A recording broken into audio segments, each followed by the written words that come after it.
So, my Bacha party, once again, welcome back to Sachin Sir Physics, the finest and the just way to learn the concept, the channel, and the place where you can feel the physics and then you realize that you are in इश्क मोहब्बत with physics.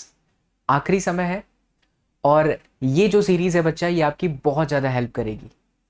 हम यहाँ पर आज cover करने वाले हैं chapter 1 से लेकर के चैप्टर नंबर 4, यानी पहला, दूसरा, तीसरा, चौथा इसी वीडियो के अंदर. ये वीडियो रिवीजन के लिए बेस्ट है और जिन बच्चों ने कुछ भी नहीं पढ़ा है ना, सिर्फ आप ये वीडियो भी देख करके जाएंगे, ये जो सीरीज चलेगी आपकी ब्रह्मास्त्र फॉर बैक बेंचर्स, तो भी आप आराम से फिजिक्स में बहुत अच्छा करके आएंगे. कुछ भी पूरे साल नहीं पढ़े थे, कहीं जाते भी थे, कहीं जगह से पढ़ भी रहे थे, तो भी आपको इस वीडियो के बाद में बहुत कॉन्फिडेंस आएगा बच्चा. मैं पूरी कोशिश करूंगा कि सब कुछ आपको फील के साथ कराऊं. और वैसे भी इस चैनल का थीम है you will be in love with physics. चलिए, तो be ready to fall in love with physics. ठीक है, तो यहाँ पर हम कवर करेंगे पूरा एनसीईआरटी का इंपॉर्टेंट टॉपिक, जो कुछ भी है, जैसा भी सवाल आता है वो सब कुछ, एंड देन कॉन्सेप्ट वो तो रहेगा ही, डेरिवेशन सब कुछ हम कवर करेंगे.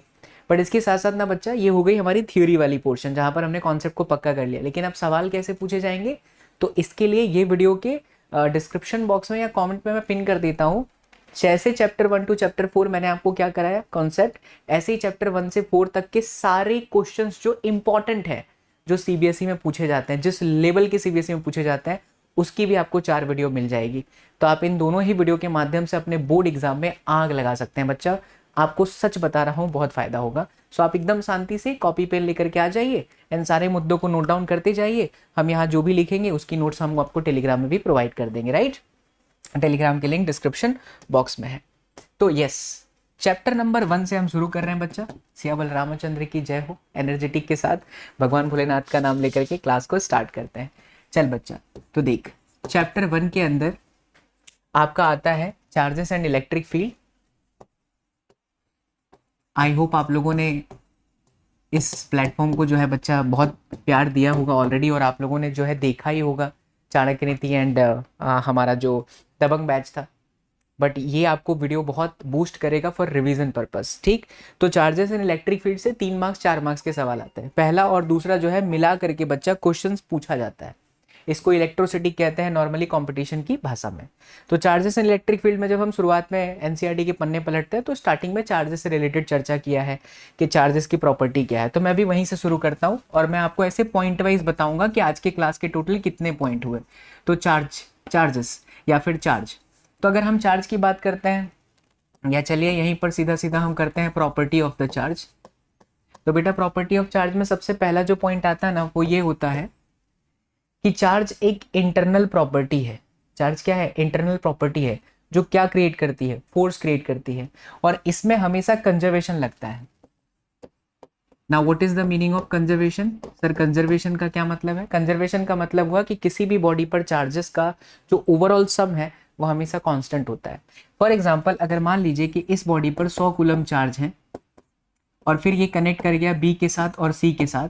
ठीक, बी पर आ गए थे, मतलब कि इसी से 2 बॉडी बने हैं, बी और सी. ये मान लीजिए ए है, इस पर आ गए बच्चा 70, तो इस पर कितने आएंगे? 30, क्योंकि देखिए दोनों का सम क्या है? कांस्टेंट ही रहने वाला है. तो कंजर्वेशन ऑफ चार्ज से एमसीक्यू आ सकता है. सेकेंडली जो इसकी प्रॉपर्टी होती है वो है एडिशन. एडिशन का मतलब होता है बच्चा, अलजेब्रिक सम लिया जाता है चार्ज में. अगर पॉजिटिव है चार्ज तो हम पॉजिटिव लेंगे, नेगेटिव है तो नेगेटिव लेंगे. तो मैं इसको साधारण भाषा में समझाऊं तो net charge on the body. अब किताब की बड़ी कॉम्प्लिकेट भाषा है, मैं एकदम कोशिश कर रहा हूँ कि आपको फिजिक्स के साथ इश्क मोहब्बत हो जाए, किताब उठाने की भी जरूरत नहीं पड़ेगी, अंतिम समय पढ़ने वाले बच्चों को भी आनंद आएगा. तो नेट चार्ज, जैसे मान लीजिए ये बॉडी है, इस पर +2 कूलम चार्ज है, -3 कूलम चार्ज है, तो हमारा जो नेट चार्ज हुआ वो कितना हो गया? -1 कूलम. बस यही कहानी है ना. तो नेट चार्ज का मतलब हुआ कि किसी बॉडी पर पॉजिटिव नेगेटिव दोनों है, तो आप क्या कर दीजिए? माइनस कर दीजिए. और मुद्दे देखिए, ये पूरा यहाँ से एमसीक्यू पूछा जाता है.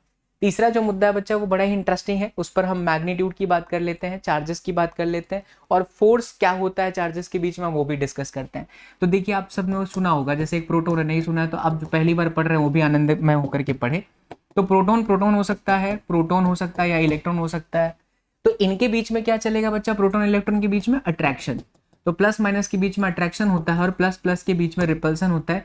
इवन अगर माइनस इलेक्ट्रॉन है और माइनस इलेक्ट्रॉन है तो भी क्या होगा? रिपल्सन होगा. इसको आप अपनी साधारण भाषा में क्या कहते हैं कि whenever there is a like charges there is always a repulsive force, and unlike charges they always attract each other. तो प्लस माइनस है अट्रैक्ट होगा, प्लस प्लस है रिपेल होगा, माइनस माइनस है तो भी क्या होगा, रिपेल होगा। अधिकांशतः बच्चे इसमें गच्चा खाते हैं। जब आगे कूलम्स लॉ भी हम सिखाएंगे, फटाफट थोड़ा रिवीजन भी करना है बच्चा, तो ये ऐसा नहीं कि बहुत हम डिटेल में जाएंगे, डिटेल में हम लोगों ने ऑलरेडी आपको पढ़ा रखा है, बट रिवीजन पर्पज से सुनोगे मुझे एकदम शिद्दत के साथ तो आनंद आ जाएगा और कॉपी में लिखते भी रहो। अब जैसे देखो, ये एक पॉजिटिव चार्ज है और ये एक नेगेटिव चार्ज है। अधिकांशतः बच्चे यहाँ गलती करते हैं। तो अगर मैं इस पॉजिटिव चार्ज की वजह से इसके ऊपर फोर्स को इमेजिन करो तो इनके बीच में अट्रैक्शन है, मतलब ऐसा ही हो सकता है, ऐसा ही हो सकता है, दोनों एक दूसरे की तरफ आएंगे क्योंकि प्लस माइनस है। लेकिन अगर मैं बोलूं प्लस क्यू की वजह से माइनस क्यू पर कैसा है, तो माइनस क्यू इधर आ रहा है, और माइनस क्यू पर प्लस की वजह से कैसा है, ये इधर जा रहा है, तो दोनों के बीच में ये अट्रैक्टिव फोर्स का डायरेक्शन हो गया। अगर यही ऐसा होता प्लस प्लस, तो दोनों एक दूसरे को रिपेल कर रहे होते ऐसे। अब मैं बोलूंगा इस पर इसकी वजह से किधर है, तो इधर, इस पर इसकी वजह से किधर है, तो इधर, राइट। तो अट्रैक्टिव फोर्स कब लगता है, रिपल्सिव फोर्स कब लगता है, क्लियर हुआ, ठीक। नंबर डी पर आता है। अब ना चार्जेस की वैल्यू भी हम याद रख लेते हैं बिकॉज एमसीक्यू पर्पस से ये सवाल पूछे जाता है।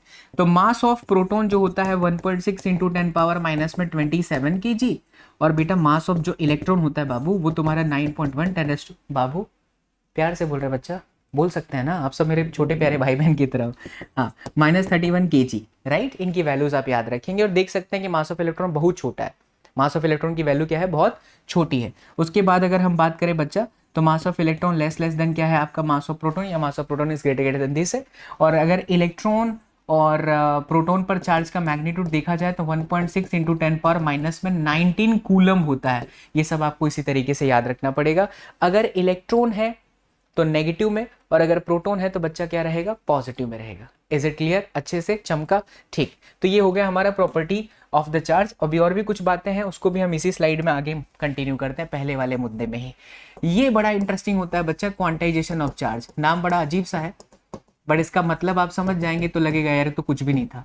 तो क्वांटाइजेशन ऑफ चार्ज क्या बताता है, किसी भी बॉडी पर चार्ज की वैल्यू बताता है। जैसे मान लीजिए कि ये एक प्लेट है, इस प्लेट पर मैं कह रहा हूं 10 इलेक्ट्रॉन है, तो इस पर टोटल चार्ज बच्चा इस फॉर्मूले से निकलता है, Q बराबर N इंटू ई, जहां पर N को आप सीधा 10 रखेंगे, E को प्राइमरी चार्ज कहते हैं, फिक्स वैल्यू 1.6 इंटू 10⁻⁻19 कूलम।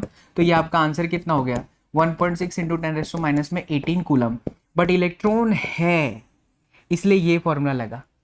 ध्यान दीजिएगा, यहाँ पर एक बहुत अच्छा एमसीक्यू पूछा जाता है आपके बोर्ड पेपर में, जो है एमसीक्यूज भी बहुत सारे, और जो हम हमारा दूसरा वीडियो तैयार करेंगे उसमें क्वेश्चंस भी आपको सिखाएंगे, बट फिर भी आपको मैं थोड़ी झलक यहाँ देता हूँ।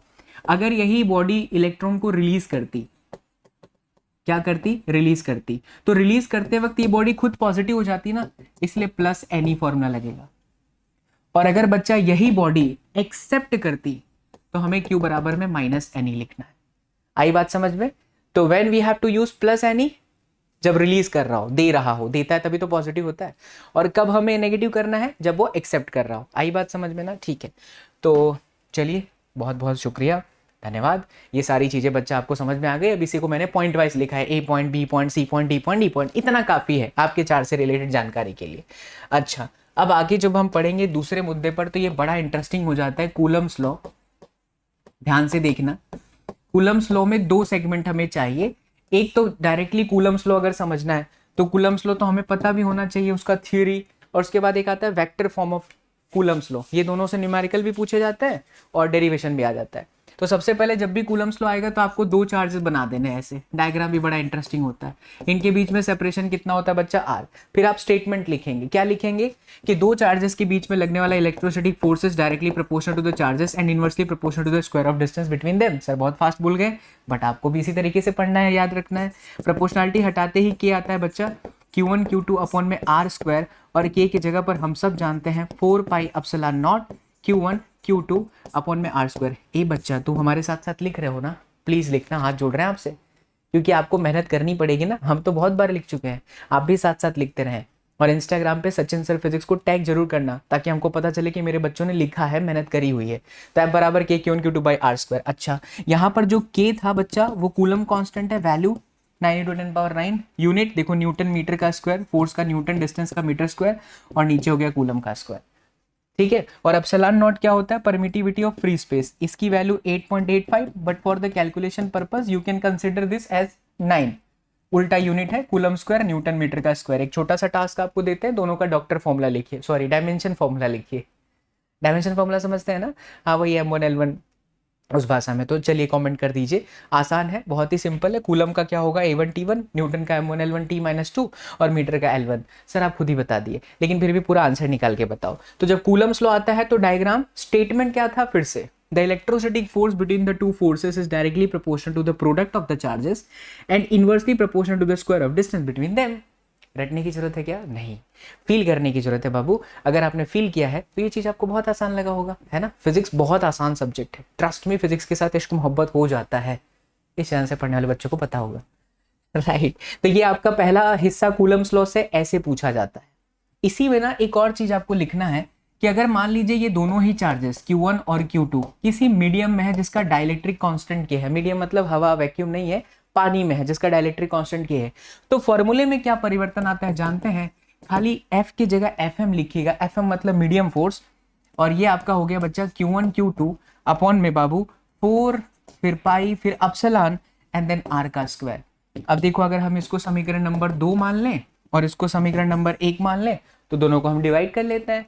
जब दोनों को डिवाइड कर लेंगे तो F upon FM is equal to सब न कट जाएगा, देख रहे हैं Q1 Q2 से गया and then 4 pi is also cancelling with the 4 pi, this R square is also cancelling. तो रिमेनिंग क्या है?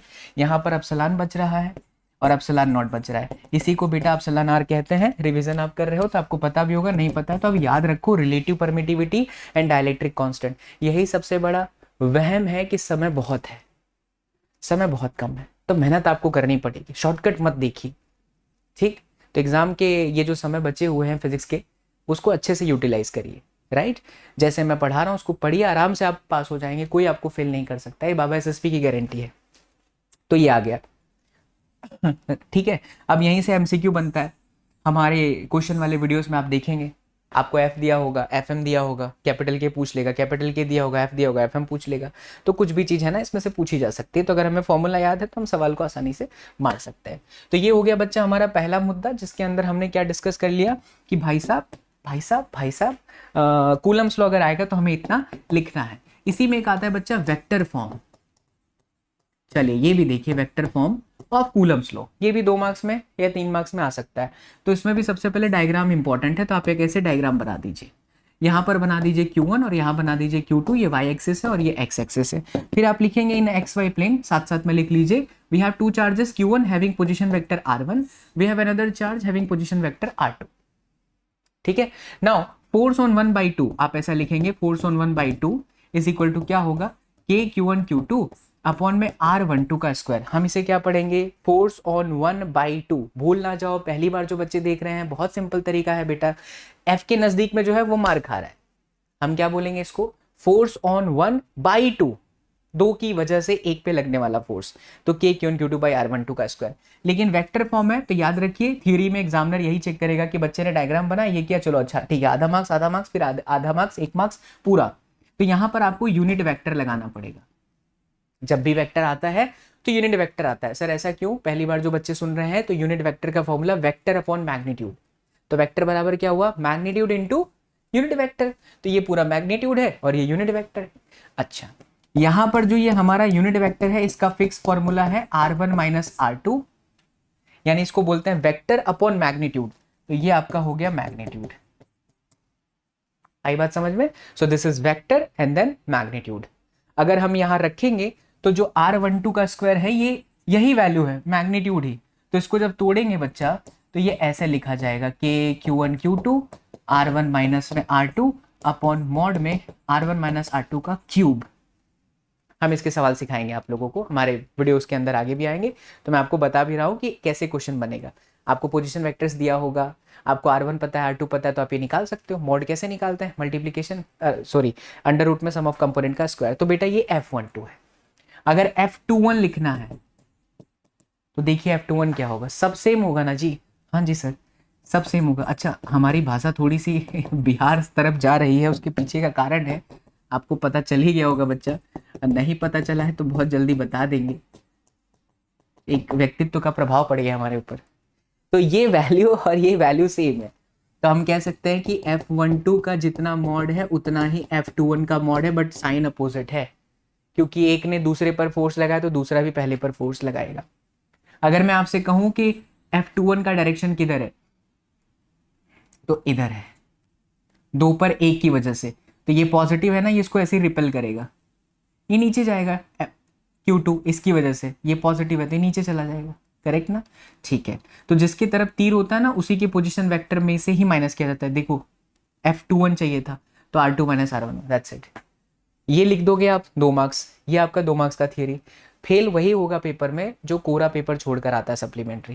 क्लियर कट इंस्ट्रक्शन होता है बोर्ड की तरफ से, बच्चों को फेल नहीं करना है। फेल पता है वही स्टूडेंट होते हैं जो कुछ भी नहीं लिखते हैं, बट अगर आप इतना पढ़ रहे हो तो आप जरूर लिख कर के आओगे, बाबा को पूरा भरोसा अपने बच्चा पार्टी पर। तो ये हमारा दूसरा मुद्दा हुआ बच्चा। आगे बढ़ते हैं, खूबसूरत सी नोट भी हमारी तैयार होते हुए। अब हम आते हैं तीसरे मुद्दे पर।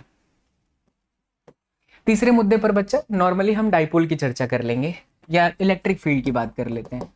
तो इलेक्ट्रिक फील्ड देखिए, समझिए, सारे इंपॉर्टेंट पॉइंट आपके रिवाइज हो जाएंगे। अब इलेक्ट्रिक फील्ड क्या है, मैंने इसको कैसे पढ़ाया था कि कोई भी चार्ज होता है तो अपने आसपास एक इलाका छोड़ता है। रॉकी भाई का इलाका, जैसे बाबा एसएसपी आप लोगों के फिजिक्स रॉकी भाई है, करेक्ट। हाँ, तो इस इलाके में अगर कोई दूसरा चार्ज, जैसे गरुड़ा है और ये रॉकी भाई है, अगर ये आएगा तो रॉकी भाई इसको मारेंगे, डिचुक डिचुक डिचुक मार देंगे।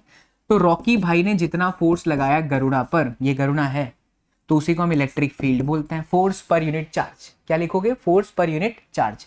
ये वेक्टर क्वांटिटी, क्योंकि इलेक्ट्रिक फील्ड है भाई, फोर्स पर डिपेंड कर रहा है। तो यहाँ से F बराबर क्या हो गया, Q इंटू ई, यानी कभी भी कहीं पर भी आपको इलेक्ट्रिक फील्ड दिखे, उसमें एक चार्ज आया तो मार खा जाएगा। ये चार्ज को हम क्या, कौन सा चार्ज बोलेंगे, जो ये सोर्स चार्ज है वो इलेक्ट्रिक फील्ड बनाता है। This is basically source charge. ये क्या है बच्चा, सोर्स चार्ज है। और स्मॉल क्यू क्या है, ये ना अपने ऊपर मार खा करके देखता है कि रॉकी भाई की कितनी ताकत है, तो इसको हम लोग बोलते हैं टेस्ट चार्ज। तो जो मार खा रहा है वो टेस्ट चार्ज है और जो जनरेट कर रहा है वो सोर्स चार्ज है, करेक्ट। डेफिनेशन वाइज जाएंगे तो क्यू आपका टेस्ट चार्ज है, not a source charge, right. ठीक है बच्चा। अच्छा, अगर पॉजिटिव चार्ज है तो इलेक्ट्रिक फील्ड कहाँ होती है, ऐसे बाहर की तरफ, आउटवर्ड डायरेक्शन में। कॉमन पॉइंट सबको याद रखना है। और अगर नेगेटिव चार्ज है तो कहाँ होती है इलेक्ट्रिक फील्ड, ऐसे अंदर की तरफ, याद रहेगा। और कुछ कुछ बातें आप अपने कॉपी में लिख सकते हो कि इलेक्ट्रिक फील्ड लाइन से एक कर्व होता है जिसके किसी भी पॉइंट पर टेंजेंट खींचेंगे तो हमें इलेक्ट्रिक फील्ड की दिशा मिलती है। दो इलेक्ट्रिक फील्ड लाइन कभी भी एक दूसरे को काट नहीं सकती हैं। इलेक्ट्रिक फील्ड लाइन कभी भी क्लोज लूप नहीं बनाता है। तो these are few properties of electric field line, जो मैंने बोल दिया, आप उसको नोट डाउन जरूर कर लेना। यहाँ से असर्शन रीजन आता है। अब यहीं से एक डेरिवेशन बनता है कि electric field due to point charge, electric field due to point charge. चलिए बच्चा, तो विल ट्राई कि हम सब कुछ कवर करें चैप्टर 1 to 4। तो आइए फटाफट पढ़ते हैं। Electric field due to point charge, अगर ये डेरिवेशन आता है तो कुछ नहीं है, कैपिटल क्यू चार्ज बनाओ, यहाँ से आर डिस्टेंस पर, ये पॉइंट पर आपको इलेक्ट्रिक फील्ड चाहिए, तो यहाँ पर एक चार्ज आपने रखा है, इसी के ऊपर आपको देखना है, ठीक है। तो ये पॉइंट पी ऐसा मान करके चलिए खाली, कि जैसे ये सोर्स चार्ज है और यहाँ एक स्मॉल क्यू चार्ज है पॉइंट पी पर, जिसके ऊपर हमको यहाँ इस डिस्टेंस पर इलेक्ट्रिक फील्ड फाइंड करना है कितना लगा। तो एज पर द डेफिनेशन जाएंगे तो E बराबर F अपॉन में Q, क्योंकि इस इलाके में ये चार्ज आ गया, गरुड़ा आ गया। और F का फॉर्मूला हमने देखा K Q1 Q2 divide by R का square and then small q। देखिए क्या कटा बच्चा, तो स्मॉल q से स्मॉल q मर गया, तो ये KQ अपॉन में R स्क्वायर आया, क्योंकि इलेक्ट्रिक फील्ड वेक्टर क्वांटिटी है बाबू। इसीलिए अगर हम यहाँ वेक्टर लिखेंगे तो यहाँ R कैप करेंगे। And what about R cap, it is vector upon magnitude. तो यही वाला आंसर क्या हो जाएगा, KQ अपॉन में R का cube and then vector, that's it. एक और डेरिवेशन आपके सामने है। तो electric field to point charge आता है तो हमें ये चीज लिख देनी है अच्छे से, क्लियर ना, ठीक। चलिए, तो अब इलेक्ट्रिक फील्ड का पत्ता साफ हुआ। नंबर 4 पर आते हैं और देखिए आपके टेक्स्ट बुक में क्या है बच्चा, सबको जान से मार देंगे, फील आएगा, क्वेश्चन को मारेंगे और किसी को नहीं। तो अब बात करते हैं हम इलेक्ट्रिक डाइपोल की। यहाँ से तो एक फिक्स डेरिवेशन आपको आता ही है। इलेक्ट्रिक डाइपोल के एक्सिस पर चलते हैं, बट पहले थोड़ा सा इलेक्ट्रिक डाइपोल के मुद्दे समझ लेते हैं। तो इलेक्ट्रिक डाइपोल क्या होता है, तो electric dipole is a system of two charges having the same magnitude but of different sign. तो एक सिस्टम है जिसका सेम मैग्नीट्यूड होता है क्यू क्यू, बट एक सेपरेट एक प्रॉपर डिस्टेंस पर होता है, मैग्नीट्यूड सेम होता है, साइन अलग होता है, पॉजिटिव नेगेटिव। इनके बीच का ये जो डिस्टेंस होता है बच्चा, अगर आप इसको L लिख दो तो आपका डाइपोल का स्ट्रेंथ बताने वाली क्वांटिटी होती है Q इंटू L। कोई भी एक चार्ज इनटू डिस्टेंस, इसको डाइपोल मोमेंट कहते हैं। ये चीज क्या है, शॉर्ट में लिखता हूँ EDM, इलेक्ट्रिक डाइपोल मोमेंट। अभी चौथा चैप्टर आएगा उसमें हम मैग्नेटिक डाइपोल मोमेंट कहते हैं, EDM। तो ये हो गया। अब इस पर से MCQ पूछा जाता है, यूनिट क्या होगा, तो कूलम इंटू मीटर होगा। और क्या पूछा जाता है, ये कैसी क्वांटिटी है बाबू, तो ये तुम्हारी वेक्टर क्वांटिटी है। समझ में आई बात, ठीक है। अच्छा, वेक्टर क्वांटिटी हो गई। और क्या पूछता है, डायरेक्शन बताओ कहाँ से कहाँ होता है अगर वेक्टर क्वांटिटी है, तो इसका डायरेक्शन बच्चा हमेशा -q से कहाँ चलता है, +q की तरफ। ये प्रॉपर्टी है, माइनस से प्लस की तरफ। This is the direction of dipole moment. और कौन सा dipole moment, electric dipole moment. एक और MCQ आता है कि बच्चा बताइए इस पर नेट चार्ज कितना है, तो बेटा नेट चार्ज 0 है। क्यों, क्योंकि एक प्लस है दूसरा माइनस है, अगर मैं इसको जोड़ूंगा तो मेरा आंसर 0 ही होने वाला है। फील आया, यस सर। आनंद की अनुभूति, कई लोगों को लगेगा मास्टर साइको और मास्टर के पढ़ाने का यही अंदाज है, ठीक, ओके। बट इलेक्ट्रिक फील्ड 0 नहीं हो सकता, पूछो क्यों। अगर मान लो तुम यहाँ खड़े हो तो इस पॉइंट पर इलेक्ट्रिक फील्ड इधर जा रही है और पॉजिटिव की वजह से भी इधर ही जा रही है, क्योंकि पॉजिटिव छोड़ता है आउटवर्ड डायरेक्शन में, पॉजिटिव आउटवर्ड डायरेक्शन में, नेगेटिव खींचता है इनवर्ड। तो इस पॉइंट पर इसकी वजह से इनवर्ड, इस पॉइंट पर इसकी वजह से आउटवर्ड, तो डायरेक्शन सेम है, तो इलेक्ट्रिक फील्ड कहाँ से 0 हुआ। इलेक्ट्रिक फील्ड 0 तभी होता है जब दोनों का डायरेक्शन अपोजिट होता है। जैसे एक दो गेंडे मुझे खींच रहे हैं, एक बीच से इधर खींच रहा है, एक बीच से मेरे को इधर खींच रहा है, ना मैं इधर जाऊंगा ना मैं इधर जाऊंगा, गेंडे खड़े रहेंगे। लेकिन गेंडा खींचेगा बच्चा तो बाबा कट जाएगा, बात तो सही है, बट तुम बाबा के सर से कटना देना नहीं चाहते हो, ठीक है। बोले चमकीला, यस। लेकिन अगर एक गेंडा बीच से इधर खींच रहा है, एक इधर खींच रहा है, दोनों अपोजिट डायरेक्शन में, तभी तो नेट फोर्स 0 हुआ, यस। वैसे ही नेट इलेक्ट्रिक फील्ड 0 तब होती जब दोनों के चार्जेस का इलेक्ट्रिक फील्ड का डायरेक्शन अपोजिट होता, बट यहाँ पर अपोजिट होता हुआ दिखता नहीं है। आइए, तो अब इलेक्ट्रिक डाइपोल से 2 इंपॉर्टेंट डेरिवेशन है। Electric field on the axis of the dipole, ठीक है।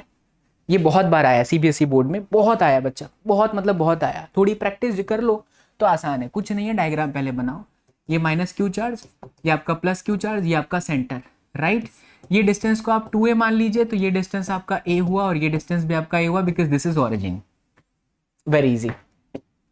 नाउ इसके सेंटर से r जितने डिस्टेंस पर यहां पर कोई पॉइंट आया हुआ जिस पर हम इलेक्ट्रिक फील्ड फाइंड करना चाहते हैं। इलेक्ट्रिक फील्ड ये नेगेटिव चार्ज भी देगा और ये पॉजिटिव चार्ज भी देगा, पक्की बात है, क्योंकि 2 चार्ज है तो 2kq/r² लगेगा। लेकिन नेगेटिव वाले का जो इलेक्ट्रिक फील्ड का डायरेक्शन है वो इनवर्ड है, ऐसे हम यहाँ इसको E- रिप्रेजेंट करते हैं, और पॉजिटिव की वजह से आउटवर्ड आ रहा था तो ये ऐसे है बच्चा, है ना। प्रैक्टिस करते जाओ, जो बच्चे पहली बार देख रहे हैं प्रैक्टिस याद करते जाओ, दिमाग में घुसाते जाओ। जिन बच्चों का रिवीजन चल रहा है उनको तो बहुत अच्छा लग रहा होगा। दोनों अपोजिट डायरेक्शन में, क्योंकि दोनों अपोजिट डायरेक्शन में है इसलिए नेट इलेक्ट्रिक फील्ड हुई आपकी E+ एंड देन E-, मतलब दोनों का अपोजिट डायरेक्शन। सर ये पहले क्यों ले रहे हो, जो बड़ी वैल्यू है, आंसर माइनस आएगा तो हम प्लस कर देंगे, फर्क नहीं पड़ता, बट डिफरेंस होगा। जैसे 10 में से 7 गया तो भी 3 है, 7 में से 10 गया तो भी 3 है साइंस की भाषा में, बट -3 है, वो माइनस आपको क्या बता रहा है, कमी। हमें नहीं पता अभी यहाँ में से बड़ा कौन है, हम सोच भी नहीं रहे, तो कोई जरूरत भी नहीं है।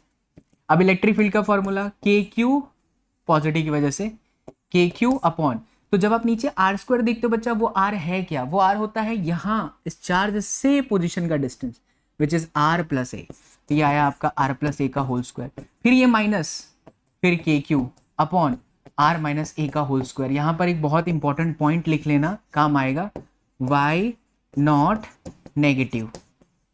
ये सर ने नेगेटिव क्यों नहीं लिया, ये माइनस अपोजिट की वजह से आया है। जब भी हम KQ/r² लिखते हैं तो we are not considering the direction of electric field, मतलब उसका हम वेक्टर फॉर्म नहीं ले रहे हैं, हम ऑलरेडी डायरेक्शन चेंज की वजह से माइनस ले चुके हैं। तो जब आप KQ/r² लिखो तो कॉपी में लिख दो कि हम हमेशा पॉजिटिव लेंगे, माइंडसेट पॉजिटिव रखो और पॉजिटिव ही लेना है क्या, KQ/r²। आप ऐसा मत समझना यहाँ माइनस है इसलिए यहाँ पर माइनस हुआ, गलत है, दोनों का डायरेक्शन अपोजिट है, इसलिए न्यूमेरिकल में गलती होती है। यही कॉन्सेप्ट आप लोग फिर भी पढ़ते हो और जिसकी वजह से आपका लोचा हो जाता है बच्चा। बट मैं पूरी कोशिश कर रहा हूँ आपको छोटी छोटी सभी चीज़ें बताऊँ। बस अब तो इसका सिंपल सॉल्यूशन है, KQ को बाहर कर दीजिए, ये हो गया r² माइनस में 2ra प्लस में a² a - b का whole square, a² minus 2ab plus b² and then minus r² plus 2r minus में 2ra और फिर प्लस माइनस a², सही है क्या, a प्लस b का होल स्क्वायर, जी हाँ, a² plus 2ab plus b²।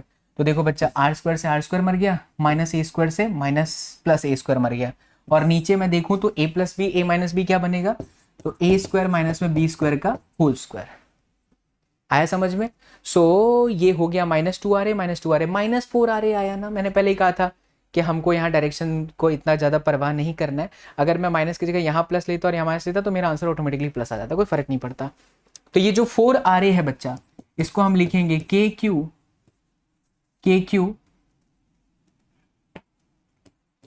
2a into r into 2 upon r square minus a square का whole square. देखो 4RA था, 2 इंटू 2 4RA था, उसको हमने ऐसा क्यों तोड़ा, कारण बस इतना है कि Q into 2a, Q into distance 2a will become your dipole moment. So now the formula is nothing but it is Kp 2kpr upon r square minus a square का होल स्क्वायर। तो ये आपका electric field on the axis of the dipole आया। एक special case आप सभी जानते हैं कि अगर हम ये डिस्टेंस बहुत आगे ले लें तो हमारा ए बहुत छोटा हो जाएगा, तो हम इसको 0 कर देंगे, स्क्वायर इंटू स्क्वायर R4 बना, ऊपर वाले आर से कटेगा तो 2kp/r³ आ जाएगा। आप वो स्पेशल केस जरूर मेंशन कर दीजिएगा कि 2kp अपॉन में r³ कब आया, जब r ग्रेटर देन a हो गया। बन गया आपका डेरिवेशन 3 मार्क्स में। आई बात समझ में? चलिए आगे बढ़ते हैं नंबर 5 पर। नंबर 5 नहीं है, नंबर 6 है। Yes number 6 on dipole. तो electric field due to dipole. चलो बच्चा, तो अब हमें डाइपोल के इलेक्ट्रिक फील्ड, डाइपोल के से इलेक्ट्रिक फील्ड फाइंड करना है on the equator. Electric field dipole on it's equator.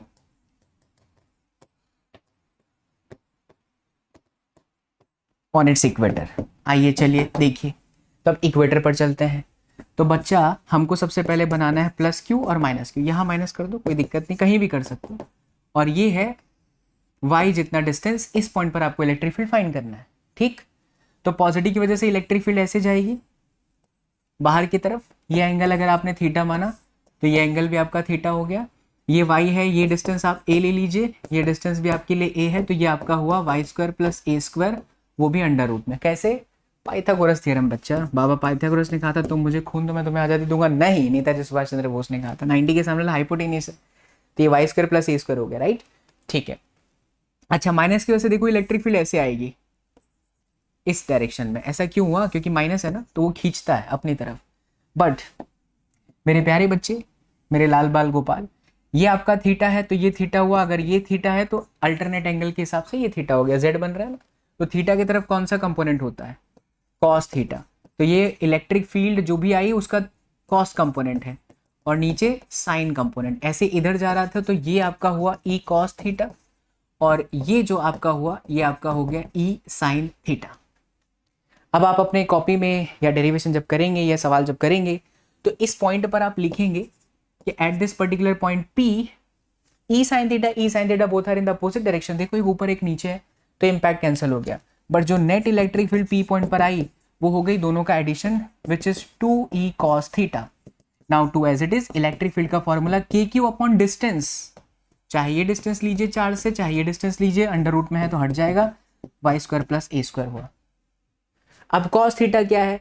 तो cos थीटा का फॉर्मूला होता है साइड या base upon altitude, sorry hypotenuse. तो बेस में कौन है? a है, और हाइपोटेनियस में कौन है? देखो, तो y square plus a square की पावर 1/2। आया समझ में? अच्छा, मल्टीप्लीकेशन बेस में रहता है, कोएफिशिएंट सेम होता है तो हम इसकी पावर को ऐड कर देते हैं। तो यहाँ कुछ नहीं है तो 1 है, 1 + 1/2 3/2। और ये देखो Q2 और A, ये आपका बन गया P। So this is KP upon y square plus a square की पावर 3/2। यहाँ भी वही स्पेशल केस कि y becomes greater than a, ऐसा। तो ये जो वैल्यू है वो चेंज होकर के क्या हो जाएगा? KP अपॉन में y³। This is all about the electric field on the equator of the dipole. आया समझ में? चलिए आगे बढ़ते हैं। नेक्स्ट जो हमारा मुद्दा है बच्चा वो है गाउस लॉ। तो गाउस लॉ बेसिकली फ्लक्स को कैलकुलेट करवाता है। क्या बताता है? इसका एमसीक्यू आ सकता है। जैसे ये आपके पास में क्लोज बॉडी है, ये बात जरूर ध्यान रखिएगा, गाउस लॉ एप्लीकेबल है सिर्फ और सिर्फ क्लोज बॉडी के लिए। तो अगर आपके पास में क्लोज बॉडी है तो उस क्लोज बॉडी में जितने भी चार्जेस हैं उन सभी चार्जेस का सम, अलजेब्रिक सम, जैसे अभी हाल फिलहाल यहाँ पर प्लस क्यू है, एक ही मान लो, या चलो Q1 और Q2 मान। तो जो टोटल फ्लक्स है वो होता है algebraic sum of all the charges in the close body divided by epsilon naught. ये किसका फॉर्मूला है? Flux for a close body. यहीं पर आप समझिए कि फ्लक्स निकालते कैसे हैं। तो फ्लक्स निकालने का तरीका होता है इलेक्ट्रिक फील्ड और एरिया का स्केलर प्रोडक्ट। डॉट हटाएंगे तो क्या आता है? Cos theta. तो ये आया आपका ई ए कॉस थीटा। थीटा क्या है? It is angle between E and A. Theta में भी पॉजिटिव 0 भी हो सकता है, 90 भी हो सकता है, 180 कुछ भी हो सकता है। तो according to the theta your flux will change. तो flux can be positive, can be negative और 0। जो बच्चे रिवीजन कर रहे हैं दे माइट नो कि area is not a scalar quantity, so it is a vector quantity. जो बच्चे पहली बार सुन रहे हैं उनको बता दो एरिया वेक्टर क्वांटिटी है। जैसे ये एक ओपन प्लेट है तो इसकी एरिया सरफेस के परपेंडिकुलर या तो ऊपर की तरफ रहेगी या तो नीचे। अगर आप ये समझेंगे तभी आपको आगे गाउस लॉ के एप्लीकेशन समझ में आएंगे। बट कभी कभी गाउस लॉ प्रूफ करने के लिए आता है कि राइट द क्या क्या बोलते हैं उसको, डेफिनेशन ऑफ गाउस लॉ या अबाउट गाउस लॉ। तो ये 1 मार्क्स का होता है और 1 मार्क्स से प्रूफ करने को आता है, 2 मार्क्स में आ सकता है। तो आप क्या करें, कुछ नहीं, परेशान ना हो, एक ऐसे लूप बना दीजिए, क्लोज लूप सर्कल।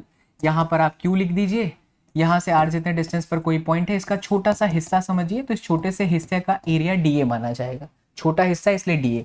और इलेक्ट्रिक फील्ड क्योंकि पॉजिटिव चार्ज है तो बाहर की तरफ ही जा रहा है। हमारे पास फ्लक्स का फॉर्मूला था E डॉट ए जब हमारे को कंप्लीट बॉडी दी हो। तो this is not a complete body ना। तो अगर ये कंप्लीट बॉडी नहीं है बच्चा तो हम यहाँ पर क्या लिखेंगे? हम यहाँ पर लिखेंगे phi is equal to E dot D A. Correct. Phi is equal to क्या लिखेंगे? E dot D A d phi. तो फाई बराबर क्या होगा? Integration E dot D A. Dot हटाएंगे तो क्या आएगा? E d A cos 0। क्यों sir cos 0? Because both are in the same direction, right. अब कॉस 0 1 हो गया। और इलेक्ट्रिक फील्ड क्या होता है? तो K Q upon distance which is r square and then आपका इंटीग्रेशन डी ए। देखिए K Q by r square बाहर जाएगा और डी ए यानी एरिया किसका? आपका, मेरा नहीं, इस स्फीयर का। स्फीयर का एरिया होता है 4 pi are square. So now this is K की जगह पर we can write 1 upon 4 pi epsilon not R square. Then we have बच्चा Q and then D A की जगह पर 4 पाई आर का स्क्वायर। सी 4 पाई से 4 पाई गया, आर स्क्वायर से आर स्क्वायर मर गया, तो आंसर आ गया ना Q upon epsilon not, hence proved. आई बात समझ में? ठीक है बच्चा। तो गाउस लॉ के एप्लीकेशन 2 बड़े इंटरेस्टिंग हैं, वो भी इस चैप्टर से बहुत पूछे जाते हैं। आइए उसको भी जान से मारते हैं, समाप्त करते हैं।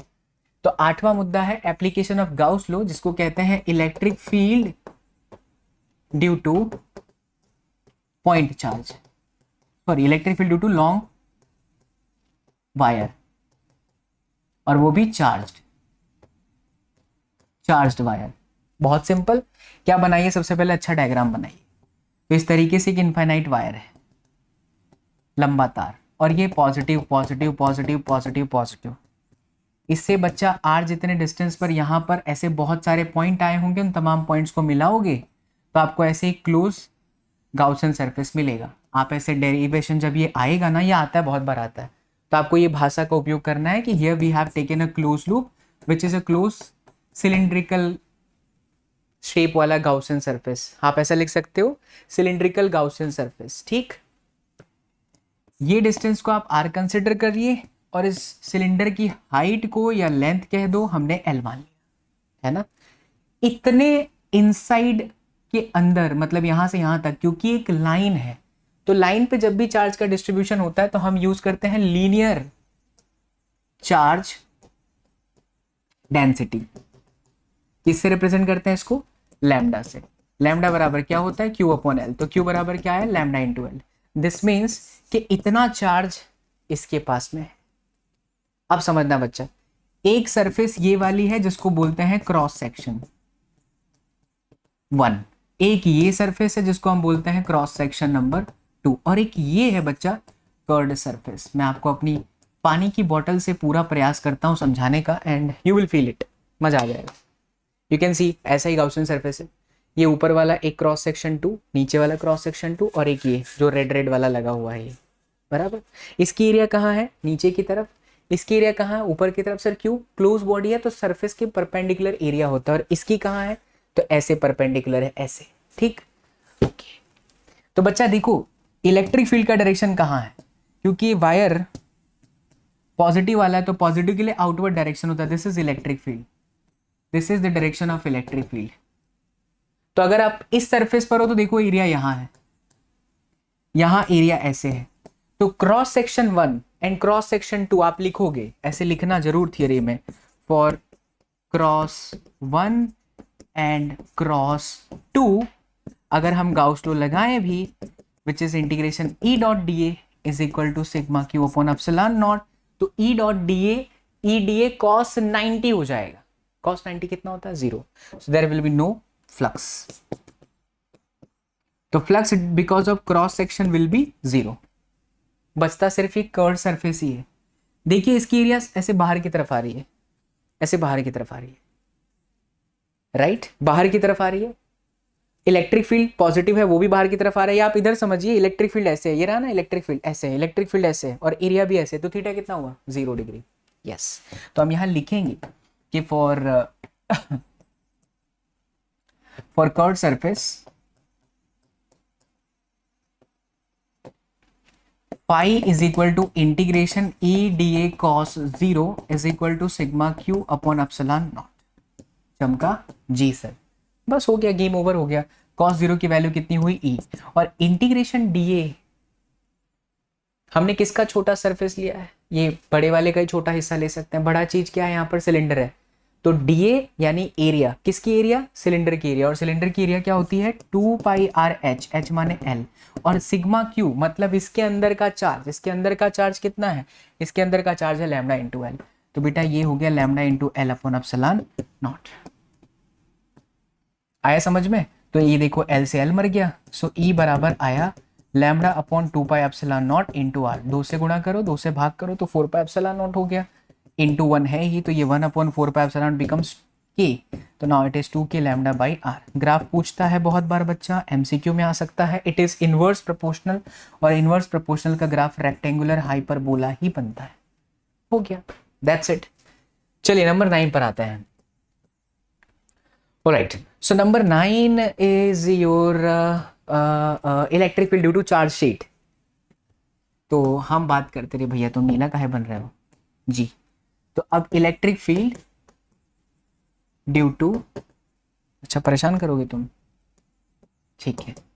तो electric field due to charged sheet, right. तो अगर हम electric field due to charge sheet की बात करें तो बच्चा ए मेरे बाबू, चार्ज शीट है तो ऐसा बना दीजिए एक चार्ज शीट, इसके ऊपर चार्ज ला दो, इससे आर जितने डिस्टेंस पर बहुत सारे पॉइंट आए उन्हें मिला दो, ठीक। यहां पर जो भी चार्ज होगा वो इनसाइड द बॉडी है, क्योंकि ये सरफेस है तो हम सबसे पहले सरफेस चार्ज डेंसिटी लिखेंगे Q अपॉन ए, सो Q बराबर सिग्मा इंटू ए। जैसे वहां पर 2 सरफेस थे वैसे यहां पर भी सरफेस है, एक है क्रॉस सेक्शन नंबर 1, ऐसे आपको लिखना होगा, ये है आपका दूसरा क्रॉस सेक्शन नंबर 2, और एक ये है कर्व सरफेस। देखिए प्लेट ऐसे है तो चार्ज की वजह से इलेक्ट्रिक फील्ड ऐसे होगा, ठीक है। इलेक्ट्रिक फील्ड या तो इधर है या तो इधर है, और कहीं नहीं है। तो अगर इलेक्ट्रिक फील्ड यहाँ है तो एरिया भी तो यहाँ है, क्यों? क्योंकि area is always perpendicular to the surface, तो यहाँ फ्लक्स मिल जाएगा। मिलेगा कि नहीं मिलेगा? जी सर। और यहाँ पर भी आपको क्या मिल जाएगा? फ्लक्स मिल जाएगा, because both are in the same direction, theta becomes 0। But अगर मैं कर्व सरफेस की बात करूं तो इसकी एरिया यहाँ है सरफेस के परपेंडिकुलर ऐसे, तो एरिया ऐसे बट इलेक्ट्रिक फील्ड ऐसे, तो थीटा कितना हुआ? 90। उल्टा है इस थ्योरी से, इससे उल्टा है, किससे? इस वाले से, राइट। तो हो गया बच्चा, यहाँ पर गेम ओवर हो जाएगा बड़े आसानी से। तो अब हम यहाँ पर क्या लिखेंगे कि वही वाला लाइन कि because of curve surface we are not getting flux but due to cross section we are getting flux. 2 लोग दे रहे हैं, इसीलिए 2EA is equal to sigma Q upon epsilon naught, और EA2 फिर ये हुआ आपका sigma into A upon epsilon naught. क्या कटेगा बच्चा? ए से ए कट जाएगा, सो E बराबर सिग्मा अपॉन 2 एप्सिलॉन, खत्म। दिस इज डन बच्चा, चैप्टर 1 आपका रिवाइज हो गया। आइए चैप्टर 2 में चलते हैं, ठीक है। आइए बच्चा, तो चैप्टर नंबर 2 है आपका पोटेंशियल एंड कैपेसिटेंस। बच्चों को डराता है कैपेसिटेंस वाला, बट मैं आपको 2-3 ऐसे टॉपिक बताऊंगा जहां से क्वेश्चन आएंगे, सब आपको पूरा करना है। आप बस इसे अच्छे से करके जाइए, कोई दिक्कत नहीं आएगी, ठीक है। तो सबसे पहला जो मुद्दा है बच्चा, वो टेक्स्ट बुक के पॉइंट को मैं इस तरीके से लिखूंगा, रिलेशन बिटवीन पोटेंशियल एनर्जी। तो इसे समझ लोगे तो आधा से ज़्यादा डर यहीं खत्म हो जाएगा। पोटेंशियल एनर्जी पूछेगा, वर्क पूछेगा या आपको पोटेंशियल पूछेगा, इनमें से कुछ भी पूछे तो आप मेरा ये पहला वाला कॉन्सेप्ट याद रखना।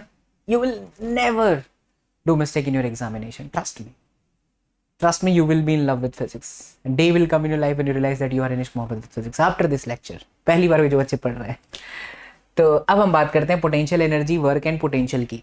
इसको समझने के लिए आप ऐसे समझिए कि यहाँ पर हमारे पास एक क्यू चार्ज है और इससे इन्फिनिटी पर यहाँ पर एक छोटा सा चार्ज है स्मॉल क्यू, इन्फिनिटी डिस्टेंस पर। मैं इस क्यू चार्ज को उठा के यहाँ लाना चाह सकता हूँ, ला सकता हूँ क्या? नहीं, क्योंकि दोनों के बीच में रिपल्सिव फोर्स है। तो अब ये आ सकता है, अपने आप नहीं आ सकता, क्योंकि इसको जो ये इलेक्ट्रोस्टैटिक फोर्स है वो रिपेल कर रहा है।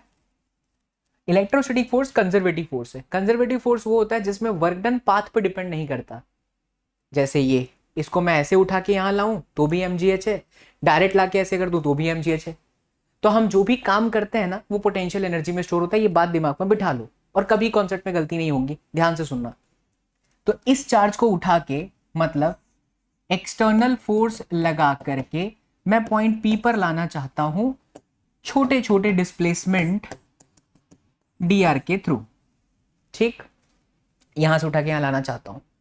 तो जो भी मैं वर्क डन करूंगा एक्सटर्नली, वो मेरा स्टोर्ड होगा चेंज इन पोटेंशियल एनर्जी में, जिसका डायरेक्ट फॉर्मूला मैं आपको बताता हूं, क्योंकि यहां पर डायरेक्ट फॉर्मूला ही लिखा गया है, फिर आगे potential due to point charge में डिराइव किया गया है। तो ये होता है बच्चा वर्क इज एक्सटर्नली, कितना आपने एक्सटर्नली काम किया, change in potential energy which is UF minus में यूआई, और इसका फॉर्मूला याद रखना क्यू मूविंग, जिसको हम मूव कर रहे हैं, फिर ब्रैकेट वीएफ माइनस में वीआई। तो क्यू मूविंग, वीएफ का मतलब है फाइनल पॉइंट का वोल्टेज। तो ये डिस्टेंस आप आर लीजिए, ये फाइनल पॉइंट है, इसीलिए potential due to point charge, देखो गलती नहीं करना, यहाँ कैपिटल क्यू आएगा, इस पॉइंट पर इसकी वजह से पोटेंशियल के क्यू अपॉन में आर, और माइनस इस पॉइंट पर इसकी वजह से जो पोटेंशियल था वो के क्यू अपॉन में इन्फिनिटी था, और ये क्यू मूविंग था।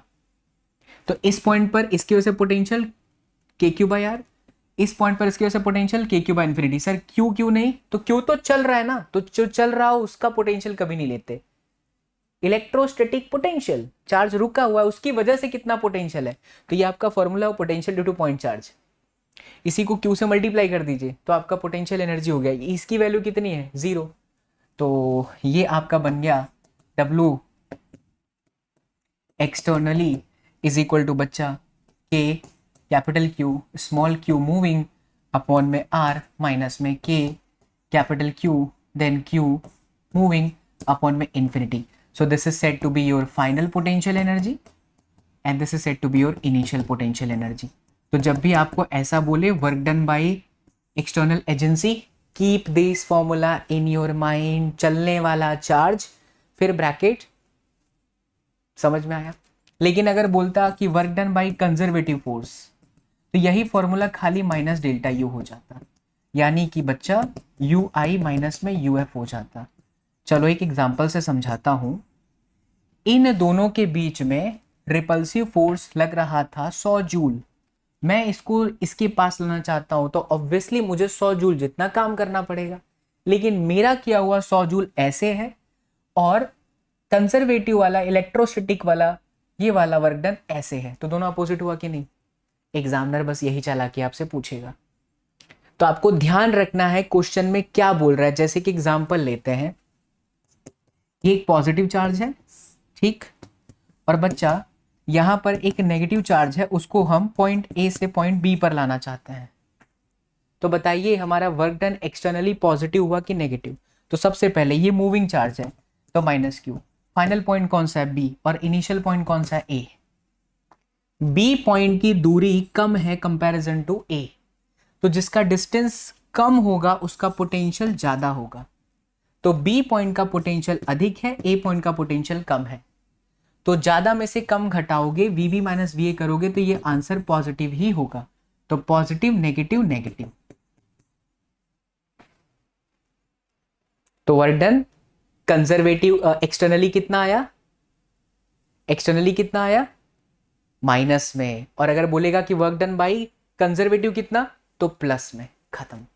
ये आपके टेक्स्ट बुक में सेकंड या थर्ड एग्जाम्पल है, जिसको हमने पूरा एनसीईआरटी भी सॉल्व करा है, आप वो वीडियो भी चेकआउट करिएगा। अभी समझ में आपको ये आ ही गया होगा, ध्यान से इसको एक बार फिर से सुन लीजिए। जैसा मैंने कहा, ये वैल्यू कितनी आई, पॉजिटिव, पॉजिटिव मूविंग चार्ज खुद नेगेटिव, तो आंसर नेगेटिव आ गया। बट ये कौन सा नेगेटिव है, work done by external agency. But conservative पूछता तो आंसर माइनस कर देना है, माइनस है तो प्लस कर देना है, प्लस है तो माइनस कर देना है, तो आंसर माइनस है तो प्लस कर दूंगा, that's it.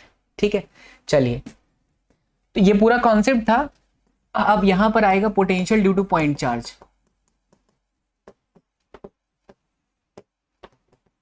Potential due to point charge अच्छा लगेगा बच्चा, इंस्टाग्राम पर जरूर टैग करना, सचिन सर फिजिक्स। आपके एग्जामिनेशन से पहले इस चैनल पर हम लोग इतनी सारी मेहनत आप लोगों के लिए किए हैं बच्चा, राइट। तो potential due to point charge, यहाँ पर भी सेम कहानी वही है कि जो वर्क डन है वो आपका integration F dot D are होता है, यही होता है ना, डायग्राम यही बना लेना आप लोग, यही वाला। तो इन्फिनिटी से आप कहाँ लेके जा रहे हो, आर जितने डिस्टेंस पर। पहले देखो डिस्टेंस कहाँ था, इन्फिनिटी, अब कितना डिस्टेंस है, आर जितना डिस्टेंस है। एफ की जगह पर क्या होगा, तो Q into E dot D R. ये कौन है, ये आपका मूविंग चार्ज है। मान लो consider, let's consider small Q is equal to 1 coulomb. 1 coulomb charge को हम लेके आना चाहते हैं, तो ये बन गया ना इन्फिनिटी से लेकर के r and then E dot में डी आर। बच्चा डॉट हटाएंगे तो क्या आएगा, डॉट हटाएंगे तो कॉस थीटा आएगा। थीटा कितना है, 0। कैसे, देखिए एक्सटर्नल फोर्स के डायरेक्शन में ही आपकी इलेक्ट्रिक फील्ड होगी, F बराबर क्यू ही होता है, और डिस्प्लेसमेंट भी ऐसा है, इसीलिए cos 0 आया। cos 0 की वैल्यू कितनी हुई, 1। लेकिन आपके टेक्स्ट बुक में जब डेरिवेशन करते हैं तो यहां आता है माइनस। उसके पीछे का कारण जानते हैं, डिस्प्लेसमेंट dr, क्योंकि डिस्प्लेसमेंट dr मतलब final minus initial. Final position कहाँ है, इधर है, इनिशियल कहाँ था, इन्फिनिटी पर था। तो फाइनल बड़ा है, सॉरी फाइनल छोटा है, इनिशियल बड़ा है। जैसे फाइनल की वैल्यू 5 मीटर मान लो, इनिशियल आपका 10 मीटर इन्फिनिटी था, तो अगर मैं f माइनस आई करूंगा तो मेरा आंसर माइनस में आएगा कि नहीं आएगा, बस उसी माइनस को बैलेंस करने के लिए माइनस रहता है, दैट्स इट। नाउ अब तो बहुत आसान है। Electric field due to point charge K Q by r square, तो ये हुआ K Q by r square and then d r, integration infinity से लेकर के आर। बच्चा हम के क्यू को बाहर लेके जाएंगे, 1 upon r square r power minus 2 d r बना, इन्फिनिटी से लेकर के आर, यानी कि K Q r power minus 2 plus 1 upon minus 2 plus 1, फिर इन्फिनिटी से लेकर के आर। तो ये माइनस हो गया, कहाँ से, माइनस 2 प्लस 1 भैया माइनस होता है, आर पावर माइनस 1 बचा, 1 upon r and then minus में 1 अपॉन इन्फिनिटी। ऑलरेडी यहाँ माइनस चल रहा था ना, हाँ, तो ये माइनस जो चल रहा था वो इसको प्लस कर देगा, तो हो गया आपका आंसर। कितना आ गया, के क्यू अपॉन में आर। ये प्रूफ करने के लिए आ सकता है, तो जरूर याद रखिएगा। Potential due to point charge आएगा, डायग्राम कौन सा, खूबसूरत सा डायग्राम। सर खूबसूरत डायग्राम नहीं है ये, सच्ची बता रहा हूँ, खूबसूरत है, दुनिया में हर चीज़ खूबसूरत होती, देखने वाले का नजरिया होना चाहिए। तो ये खूबसूरत सा डायग्राम बनाने के बाद ये पूरी कहानी आप रगड़ देंगे, ठीक। चलिए तीसरे मुद्दे पर आते हैं बच्चा। इस चैप्टर का तीसरा मुद्दा है relation between E and V. तो इलेक्ट्रिक फील्ड बराबर होता है minus delta V by delta. कई जगह पर आपको ये ऐसा भी दिख सकता है, E is equal to minus में डी वी अपॉन में डी आर, तो घबराए नहीं, तो डी वी बराबर में माइनस ई डी आर। कई जगह पर ये आपको ऐसा भी दिख सकता है, वी ए माइनस में वी बी, क्योंकि डी वी मतलब पोटेंशियल डिफरेंस, और फिर माइनस में इंटीग्रेशन ई डॉट में डी आर। इस फॉर्मूले के यूज से भी बहुत सारे सवाल बने हैं, हम जो हमारी दूसरी क्लास प्रैक्टिस वाली रखेंगे उसमें इसका यूज भी आपको सिखाएंगे। बट ये है relation between E and V. यहां से एक बहुत अच्छा प्रश्न है, देखिए वो प्रश्न क्या है। अगर एक सेल है तो सेल पर तो चार्जेस कहाँ होता है, सरफेस पर ही होता है ना। अंदर इलेक्ट्रिक फील्ड 0 होती है, तो क्या अंदर इलेक्ट्रिक फील्ड 0 है तो पोटेंशियल भी 0 होगा। असर्शन रीजन गलत, मतलब कि एक स्टेटमेंट है, गलत है। कभी भी इलेक्ट्रिक फील्ड 0 होती है तो डेल्टा वी 0 हुआ, देखो ई डी आर, ई 0 तो डेल्टा वी 0, और डेल्टा वी 0 है, इसका मतलब है कि फाइनल माइनस इनिशियल भी 0 है, तो फाइनल माइनस इनिशियल बराबर 0, यानी final is equal to initial. कैसे? देखो, डेल्टा वी 0 हुआ कंफर्म, क्योंकि इलेक्ट्रिक फील्ड 0 है। डेल्टा वी का मतलब वी एफ माइनस वी आई 0, तो वी एफ बराबर क्या आया? वी आई। इसीलिए वोल्टेज कभी भी 0 नहीं होता जहां इलेक्ट्रिक फील्ड 0 होती है, वहां वोल्टेज कांस्टेंट होता है। ये आपका सवाल बन सकता है। नंबर 4 पर आते हैं बच्चा, और ये आता है इस चैप्टर के अंदर, इक्वी पोटेंशियल सरफेस। देखिए, इक्वी पोटेंशियल सरफेस क्या होता है? बहुत ही सिंपल, जैसे ये चार्ज है, तो इस चार्ज से एक ऐसा डिस्टेंस पर चले जाओ, जैसे ये पॉइंट ए है, ये पॉइंट बी है, ये पॉइंट सी है, तो तमाम जगह पर पोटेंशियल सेम मिलेगा। लेकिन अगर हम यहाँ इलेक्ट्रिक फील्ड का डायरेक्शन देखें, तो इलेक्ट्रिक फील्ड का डायरेक्शन इस सरफेस के क्या रहता है? सदा सदा के लिए परपेंडिकुलर होता है। तो आप ये जरूर याद रखें कि जैसे मान लो कि अगर हमारी इलेक्ट्रिक फील्ड यूनिफॉर्म डायरेक्शन में है, ऐसे यूनिफॉर्म मतलब इक्वल डिस्टेंस में, this is the direction of electric field, और ये यूनिफॉर्म है और ये एक्स डायरेक्शन में, ये सवाल पूछे गए हुए हैं, तो बताइए इक्वी पोटेंशियल सरफेस कहाँ होगा? तो equipotential surface Y Z direction में होगा और इक्वल स्पेस पर होगा। ये डायग्राम बनाने आने चाहिए, ठीक है। अगर हमारा यही चार्ज पॉजिटिव और पॉजिटिव होता, तो इसकी इलेक्ट्रिक फील्ड लाइंस ऐसे एक दूसरे को रिपेल कर रही होती ना बच्चा? जी हाँ। तो ये पॉजिटिव और पॉजिटिव के बीच में इलेक्ट्रिक फील्ड की डेंसिटी बहुत कम है। तो अगर इलेक्ट्रिक फील्ड का फॉर्मूला देखें, तो अगर इलेक्ट्रिक फील्ड कमजोर है तो गैप ज्यादा होगा। डायग्राम कुछ ऐसा बनेगा। वहां सर कल आप काश पहले मिले होते। ये इतने दिन से किताब में बना था, मकड़ी का जाला समझ में नहीं आया, बट बाबा के क्लास में फिजिक्स बना, बाबा का जलवा, फिजिक्स बना हलवा। यस, बन गया, जलेबी जैसा दिख रहा है, ठीक है, अच्छा है। फील आया ना? इसी का उल्टा कर दीजिए। अगर मैं ऐसा लूं, प्लस और माइनस, तो बच्चा इलेक्ट्रिक फील्ड प्लस और माइनस के बीच में ज़्यादा होगी, क्योंकि अट्रैक्शन होगा। तो अगर ज़्यादा होगा, इलेक्ट्रिक फील्ड ज़्यादा है, तो स्पेसिंग कम कर दीजिए। स्पेसिंग कम कर दीजिए मतलब ऐसा बन जाएगा डायग्राम, है ना। फिजिक्स बहुत प्यारा विषय है बच्चा, कॉन्सेप्ट की बस क्लैरिटी होनी चाहिए, तो आप आसानी से फिजिक्स को जीत सकते हो। ये डायग्राम इक्विपोटेंशियल सरफेस के। एक टास्क मैं आप लोग को देता हूँ, मेरे पुराने वीडियोस अगर आपने देखे हैं इसी महीने के, इसी साल के, तो आप आंसर कर पाओगे। अगर ये यूनिफॉर्म इलेक्ट्रिक फील्ड ना होकर के इंक्रीजिंग इलेक्ट्रिक फील्ड है, तो क्या डायग्राम ऐसा ही होगा? और अगर हाँ, तो कमेंट में लिखो हाँ, और अगर ना, तो कैसा डायग्राम होगा बना करके सचिन सर फिजिक्स पे टैग कर देना इंस्टाग्राम। जो बच्चे यूज करते हैं, जो बच्चे नहीं करते, बहुत बढ़िया, ठीक है, कर देना, मास्टर को अच्छा लगेगा। टैग करना, तो हमको लगेगा आप इतना मेहनत कर रहे हैं, आप यहाँ तक पहुंचे हैं बच्चा। इक्विपोटेंशियल सरफेस भी हो गई। आइए अगले मुद्दे पर चलते हैं। तो बाबू, जो अगला मुद्दा है हमारा इक्विपोटेंशियल सरफेस के बाद, इस चैप्टर में सीधा एंट्री मारते हैं हम लोग कैपेसिटर के ऊपर। देखिए, कैपेसिटर आप लोगों को बहुत अच्छे से पता है कि एनर्जी स्टोरेज डिवाइस है। सी का फॉर्मूला होता है Q अपॉन V। कैपेसिटर की एक प्लेट पॉजिटिव होती है, दूसरी प्लेट नेगेटिव होती है। ये डेरिवेशन पहले था, अब नहीं है। इसके बीच का डिस्टेंस अगर d है, प्लेट की एरिया a है, तो कैपेसिटेंस का फॉर्मूला होता है A एप्सिलॉन नॉट अपॉन में d। बच्चों जरूर ध्यान दो, अगर कैपेसिटर के दो प्लेटों के बीच में जितना भी गैप है, उतना मोटा एक थिकनेस वाला स्लैब ले लूं ऐसे, और स्लैब लाके इसके बीच में घुसा दूं, तो कैपेसिटेंस बढ़ जाता है। और वो कितना बढ़ता है? पहले के कंपैरिजन में k टाइम्स। देखो, पहले ये एप्सिलॉन नॉट बाई d था, अब k टाइम्स हो गया, ठीक, ये जरूर याद रखें आप। तो ये सबसे पहले इसका कैपेसिटेंस में 2-5 चीजें वो हमको सिखाते हैं, पहला। दूसरा बच्चा, कैपेसिटर अगर ऐसे कनेक्टेड है, तो ये सीरीज कॉम्बिनेशन होता है। सीरीज में सब पे चार्ज सेम, बट सबका वोल्टेज डिफरेंट होता है। सीरीज है ना, करंट सेम होगा, चार्ज सेम होगा, और इनका इक्विवेलेंट कैपेसिटेंस निकलता है इस फॉर्मूले से, 1/C1 plus 1/C2 plus 1/C3 plus dash dash dash. लेकिन अगर दो ही फॉर्मूला हो तो मम्मी लगा दो, माँ, multiplication upon addition, but only for 2 capacitor. तो सीरीज की पहचान समझ में आई? जी सर। चलिए, अब इसी में अगर मान लीजिए कैपेसिटर ऐसे लगे हैं, ये किसी बैटरी के साथ जुड़े हैं, तो आप देख सकते हैं कि ये प्लस माइनस इसको भी मिल रहा है और इसको भी मिल रहा है। ये टर्मिनल यहां भी गया, ये माइनस यहां गया। दैट मीन्स व्हाट, कि ये जो कैपेसिटर्स हैं बाबू, ये आपके पैरेलल में है, और पैरेलल में ना वोल्टेज सेम होता है, तो इसका वोल्टेज भी वी है, इसका वोल्टेज भी वी है, लेकिन चार्जेस डिफरेंट हो गए बिकॉज करंट डिफरेंट हो गया। तो जो ओवरऑल इसमें कैपेसिटेंस होता है ना, वो सीधा सीधा ऐड करने पर आता है। ठीक, ये सी सेगमेंट।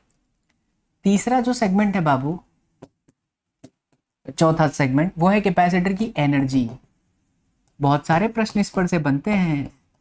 एनसीईआरटी के कुछ इंपॉर्टेंट न्यूमेरिकल्स चैप्टर्स की वैसे हमने सारे ही कराए थे, पर बीच में हमने 4 चैप्टर का कराया, फिर देखा आप लोगों को रिस्पॉन्स नहीं मिला, आप लोग नहीं पढ़ रहे थे, तो हमने कहा यार इसको बंद कर देते हैं, है ना, क्योंकि जब आप लोग देखते नहीं हो तो फिर मन करता है यार कैसे जो है कितना मेहनत करें। ऑलरेडी चैनल पे इतना सारा वीडियोस हमने डाला पढ़ाने वाला, उसके बाद फिर पूरा एनसीईआरटी सॉल्व कराए, फिर हमने सोचा कि इसमें से छांट करके कुछ न्यूमेरिकल्स डालते हैं, फिर बट आप लोग उसमें कमेंट किए नहीं, तो हमने उसको हटा दिया, राइट। बट पूरा चैप्टर का सॉल्यूशन डाला है और एक वीडियो बना दिया है कि इस चैप्टर का ये इंपॉर्टेंट है, इस चैप्टर का ये, तो आप वहां से देखते हो, उस वीडियो में जाकर के ढूंढ लेना कि पहला क्वेश्चन ये, दूसरा क्वेश्चन ये। अलग से फिर हम सोचे कि नहीं बनाए बेटा, सच में समय ही नहीं मिलता है, नीट वाली बैच भी है ना, तो बहुत मुश्किल से समय मिलता है, बट जितना मिलता है हम आपके सामने आते रहते हैं। अरे हम ये क्या बना रहे हैं जी। एनर्जी का जो फॉर्मूला है वो है हाफ सी वी स्क्वायर, या फिर होता है बच्चा क्यू स्क्वायर अपॉन में 2c। ये आपके एनर्जी के 2 फॉर्मूले आप जरूर याद रखें। एक बड़ा इंटरेस्टिंग फॉर्मूला है जिसमें आपके चैप्टर का सबसे लास्ट न्यूमेरिकल है 11वां एग्जाम्पल, उसको जरूर आप मेरे फॉर्मूला से करिएगा, इजिली आप आंसर दे पाएंगे और आपको किताब वाले से भी बहुत आसान लगेगा। जैसे कैपेसिटर के 2 प्लेटों के बीच में जो स्लैब डाला गया है, उसकी जो थिकनेस है ना, अगर वो डिस्टेंस से छोटी हो, तो आप कैपेसिटेंस का फॉर्मूला ये मत लगाओ, आप लगाओ A epsilon not upon D minus T plus T by के, इससे तुरंत आंसर मिलेगा। टी क्या है? थिकनेस। टी क्या है बच्चा? थिकनेस। और डी क्या है? Distance, right. तो ये चीज आपके सामने आ चुकी है, जहां पर हमने कैपेसिटर से रिलेटेड सारी चीजों को डिस्कस कर लिया। अब आइए चलते हैं चैप्टर नंबर 3 पर। ओहो, द मोस्ट लव्ड चैप्टर, बच्चों को डराता है, बट जिन बच्चों ने यहाँ से पढ़ाई करी है उनको ये चैप्टर से प्यार भी हुआ है। तो करंट इलेक्ट्रिसिटी। आइए, मैं करंट इलेक्ट्रिसिटी में ना जो सबसे इंपॉर्टेंट है, पीछे से चलते हैं हम, पीछे से जो आएगा, पीछे से मतलब चैप्टर के पीछे से चलते हैं। चलिए आइए बच्चा, तो किरचॉफ रूल समझते हैं बाय डूइंग डेरिवेशंस। तो डेरिवेशन देख लोगे तो किरचॉफ रूल आ जाएगा, और ये डेरिवेशन बोर्ड एग्जाम में पूछे गए हैं, सेल से रिलेटेड है, तो सबसे इंपॉर्टेंट वाले ही करा रहा हूं मैं इसमें से, ठीक, ध्यान दीजिएगा।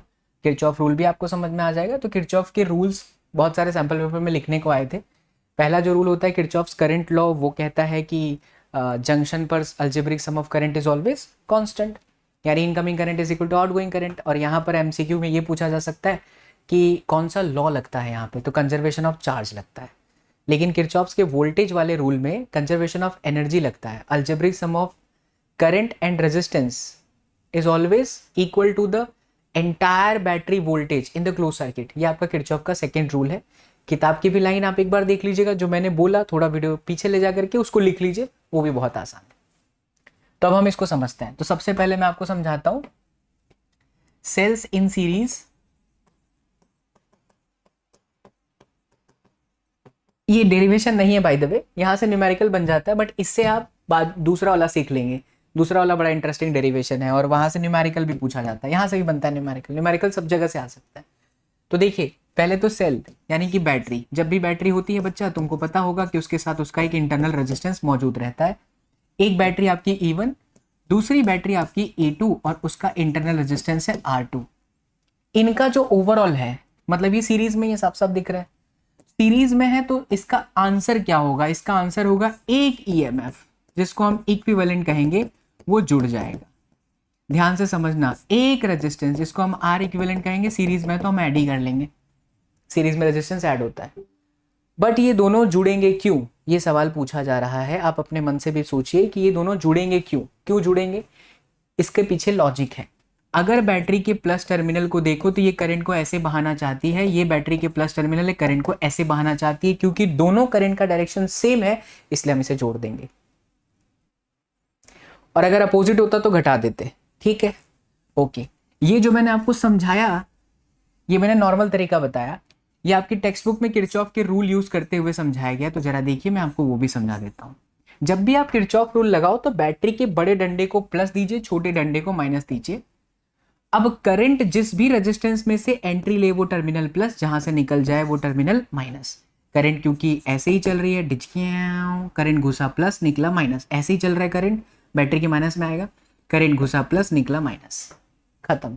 क्या खत्म? यहाँ पर नहीं। अब हम किरचॉफ का जो सेकेंड लॉ है उसको देखते हैं, कहता क्या है। तो माइनस की प्लस की तरफ गए तो प्लस में E1, प्लस क्यों आया? क्योंकि हम ऐसे चल रहे हैं, हमारे चलने की दिशा एक बार डिसाइड, तो हमें चेंज नहीं करना है। तो माइनस से प्लस गए E1, फिर आप आगे बढ़े तो माइनस में IR, फिर आप आगे गए तो माइनस में IR2, फिर आप इधर गए तो प्लस में E2, फिर आप इधर गए तो माइनस में IR1, और फिर वापस इसी पॉइंट पर आ गए तो इक्वल्स टू 0। फिर से एक बार वीडियो को सुन लीजिए ध्यान से। प्लस E1 ऐसे गए, आपके चलने की दिशा डिसाइड, फिर चेंज नहीं करना है, माइनस आया इसलिए माइनस, रेजिस्टेंस और करंट को मल्टीप्लाई करना है। रास्ते में जहां भी रेजिस्टेंस दिखे करंट के साथ मल्टीप्लाई करिए, बैटरी दिखे तो डायरेक्ट वैल्यू लिखिए, बैटरी दिखी डायरेक्ट वैल्यू लिखा, रेजिस्टेंस दिखा IR, रेजिस्टेंस दिखा IR, बैटरी दिखी प्लस, रेजिस्टेंस दिखा IR, खत्म। सारे आई को उधर भेज दो भाई। ये हो गया आपका E1 प्लस E2, आई ब्रैकेट में कॉमन हो गया R प्लस, ऐसा तो आपका आई आ गया E1 प्लस में E2 अपॉन में capital R plus R1 plus में R2। इसे हम कहेंगे E इक्विवेलेंट, और नीचे वाले को हम कहेंगे R इक्विवेलेंट। ये चीज हुई आपकी सेल्स इन सीरीज। अब देखिए नंबर 2 पर हम आते हैं, और इस पर हम देखते हैं सेल्स इन पैरेलल। ये बहुत इंटरेस्टिंग आपके इस चैप्टर का सेगमेंट है बच्चा, कि अगर बैटरी पैरेलल में हो तो क्या, कोई दिक्कत नहीं। देखिए ये आपका लिया हमने सेल E1, रेजिस्टेंस R1, दूसरा हमने सेल बनाया E2, रेजिस्टेंस R2। प्रैक्टिस चाहिए बच्चा, प्रैक्टिस ऐसा करिए ना कि फिजिक्स भी आपके सामने नतमस्तक हो जाएगी। अरे यार इतना प्रैक्टिस किया, मैं इस बच्चे को कैसे अपने आप को भुलवा दूं मैं नहीं भूलूंगा, तो मैं इस बच्चे के दिमाग में घुस जाऊंगा। और हम आपको सिंपलेस्ट वे में एक्सप्लेन करते हैं। देखिए तो बैटरी के प्लस से करंट बहता है, बैटरी के माइनस में करंट आता है। कितनी करंट बही? I1, तो जितना बहा उतना ही बैटरी के माइनस में आ जाएगा। कितनी बही यहाँ से दूसरे वाले से? I2, और जितना भी गया घूम घाम करके आ गया, प्लस से निकल करके माइनस में आता है। This is direction of current. दोनों ही करंट यहाँ बनते हैं और इसका नाम पड़ जाता है I। करंट ऐसे गया इसलिए प्लस माइनस, फिर ये करंट यहाँ पर आया I, फिर उसके बाद डिवाइड हो गया ऐसे। देखो ऐसे गया तो प्लस माइनस, करंट जहां से रजिस्टर में एंट्री ले वो प्लस, जहां से निकले वो माइनस। अब आप लूप लो लगा दो, लूप का नाम लिखोगे E1, फिर बाहर वाला R, फिर R1 और फिर E1। आपको दिखा? हाईलाइट करता हूं, देखो यहां से ऐसे हमको चलना है और नियम लगाना है, कुछ भी नहीं है। दो इक्वेशन बनेगा, देखो बच्चा। सो प्लस E1 बिकॉज हम प्लस की तरफ गए, फिर माइनस में IR, फिर हम ऐसे गए माइनस में IR1 इक्वल्स टू 0। I नहीं है यहाँ पे, I1 है। ध्यान से, इस रास्ते में I1 करंट है और यहाँ पर I करंट है। ये देखिए I, गलती मत करना। तो अब हम I1 को सब्जेक्ट बना लेते हैं, तो I1 क्या हो जाएगा? तो I1 इधर जाएगा, तो E1 माइनस में IR अपॉन में R1 एंड देन R1, ये आपका I1। इसी तरह से जब हम दूसरा लूप लेंगे, डायरेक्ट देखिए ना बच्चा, यही तो आएगा, E2 अपॉन R2 माइनस में IR अपॉन में R2, ये वाला लूप नीचे वाला। ठीक, ये दोनों इक्वेशन आ गए। अब देखिए अगले स्लाइड पर चलते हैं, हम कॉपी पेस्ट कर लें ताकि ये हम रफ कर दें और फिर इसके बाद का स्टेप आपको समझाएं। देखिए ये है बच्चा, टेंशन मत लेना, इधर और इधर। ये नोट्स आपको टेलीग्राम में मिल जाएंगी एग्जाम के पहले रिवाइज करने के लिए बेस्ट, राइट। चलिए तो अब मैं चलता हूँ, इन दोनों ही इक्वेशन को इस पॉइंट पर देख सकते हैं, पॉइंट ए और पॉइंट बी पर इनकमिंग करंट है I1 प्लस I2। इनकमिंग मतलब जो इस पॉइंट पर आ रही हैं उतना ही आउटगोइंग होता है, ऐसा कहता है किरचॉफ का करंट लॉ। यही माइनस I इक्वल्स टू 0 हो जाएगा, तो आप लिखेंगे algebraic sum of current is always equals to 0। क्या फर्क पड़ता है? चलिए तो ये है बच्चा I1 की जगह पर क्या होगा? सो E1 अपॉन में R1 माइनस में IR अपॉन में R1 प्लस E2 अपॉन में R2 minus IR upon R2 is equal to I. तो देखिए ये हुआ E1 upon R1 plus E2 upon R2। आई ये माइनस इधर जाएगा प्लस होगा, ये भी इधर जाएगा तो प्लस होगा, आई से कॉमन निकलेगा तो 1 प्लस, इन दोनों में ही R है, R वापस कॉमन, R1 प्लस में R। समझ में आया? यस। तो आई बराबर क्या निकल के आया? E1 upon R1 plus E2 upon R2 upon 1 plus capital R, 1 upon R1 plus 1 upon R2। ये आंसर को आप डायरेक्ट याद कर लो, क्योंकि ये न्यूमेरिकल में आएगा तो आपको इसका डायरेक्ट यूज पड़ेगा। ऐसे दो सेल लगे हों, करंट कितनी चल रही है, ये फॉर्मूला याद करने का तरीका, E1 by R1 plus E2 by R2 plus E3 by R3 plus E4 by R4 जितने हैं ऐसे ही, upon 1 plus capital R bracket 1 upon R1 plus 1 upon R2 plus 1 upon R3 plus 1 upon R4। इसके बाद का एक दो step है जो कुछ न्यूमेरिकल में एज अ शॉर्टकट यूज होता है, तो हम उसको भी कर लेते हैं आगे, कुछ नहीं है। इसका एलसीएम लीजिए, तो देखिए एलसीएम लेंगे तो ये होगा E1 R2 प्लस ये हो जाएगा E2 R1, नीचे R1 प्लस R2, एलसीएम लिए ना, सॉरी R1 प्लस R2 नहीं, R1 R2, ठीक है। और यहां पर देखो बच्चा, तो R1 R2 plus capital R, R1 plus R2 upon R1 R2 है ना, ये एलसीएम लिया तो इधर आ गया। देखो क्या कट रहा है, R1 R2 से ये कट गया। पूरे डिनोमिनेटर में अगर मैं R1 प्लस R2 से डिवाइड करूं तो ये इक्वेशन होगा E1 R2 plus E2 R1 upon R1 plus R2 and then divided by R1 plus R2 से ही कट गया तो कैपिटल R बचा plus R1 R2 upon R1 plus R2। आप खुद सोचिए ना, आप खुद सोचिए बच्चा, क्या सोचने को हम कह रहे हैं कि आपको नहीं लगता कि ये जो है वो दो रेजिस्टेंस पैरेलल में है, उसका रिजल्ट, दो रेजिस्टेंस पैरेलल में है, तो इसको नाम दिया गया है आर इक्विवेलेंट। अगर ये आर इक्विवेलेंट है, बाजू में रेजिस्टेंस है, तो ये आपका ईएमएफ का नेट वैल्यू है इक्विवेलेंट, यानी कुल मिलाकर के फॉर्मूला आ गया E equivalent upon capital R plus R equivalent. तो जब दो बैटरी इस तरीके से पैरेलल में हो तो हम डायरेक्टली उसका नेट वोल्टेज निकाल सकते हैं, E1 को अपोजिट रेजिस्टेंस से मल्टीप्लाई करके और E2 को R1 से मल्टीप्लाई करके। ठीक है, आई बात समझ में अच्छे से, बढ़िया से, क्लैरिटी के साथ, दैट्स इट। ठीक, तो ये आपका हुआ सेल्स इन पैरेलल। इसी में बच्चा अब हम तीसरे पर चलते हैं जहां से MCQ बहुत इंटरेस्टिंग पूछता है, और वो है मिक्स ग्रुपिंग ऑफ सेल। तो मिक्स ग्रुपिंग ऑफ सेल का मतलब है जिसके अंदर सीरीज भी हो और पैरेलल भी हो। अब देखिए, ऐसे जितने भी आपको सेल दिखाई दे रहे हैं सबकी वैल्यू सेम है। अगर ऐसे n बैटरी कनेक्टेड हैं सीरीज में तो इसकी वैल्यू हुई n इंटू ई, रेजिस्टेंस हुआ R plus r plus r n r. अरे दो वोल्टेज दो वोल्टेज दो वोल्टेज दो वोल्टेज, 6 लोग हैं तो 12 वोल्टेज, तो 6 इंटू 2 तो एन ई। ऐसा एक और ले लीजिए ब्रांच, सेम ब्रांच जिस पे ऐसे ई लगा हो, ऐसा एक और ले लीजिए सेम ब्रांच जिस पर ई लगा हो, और ऐसे मुझे टोटल कितने ब्रांच लेने हैं, m ब्रांच।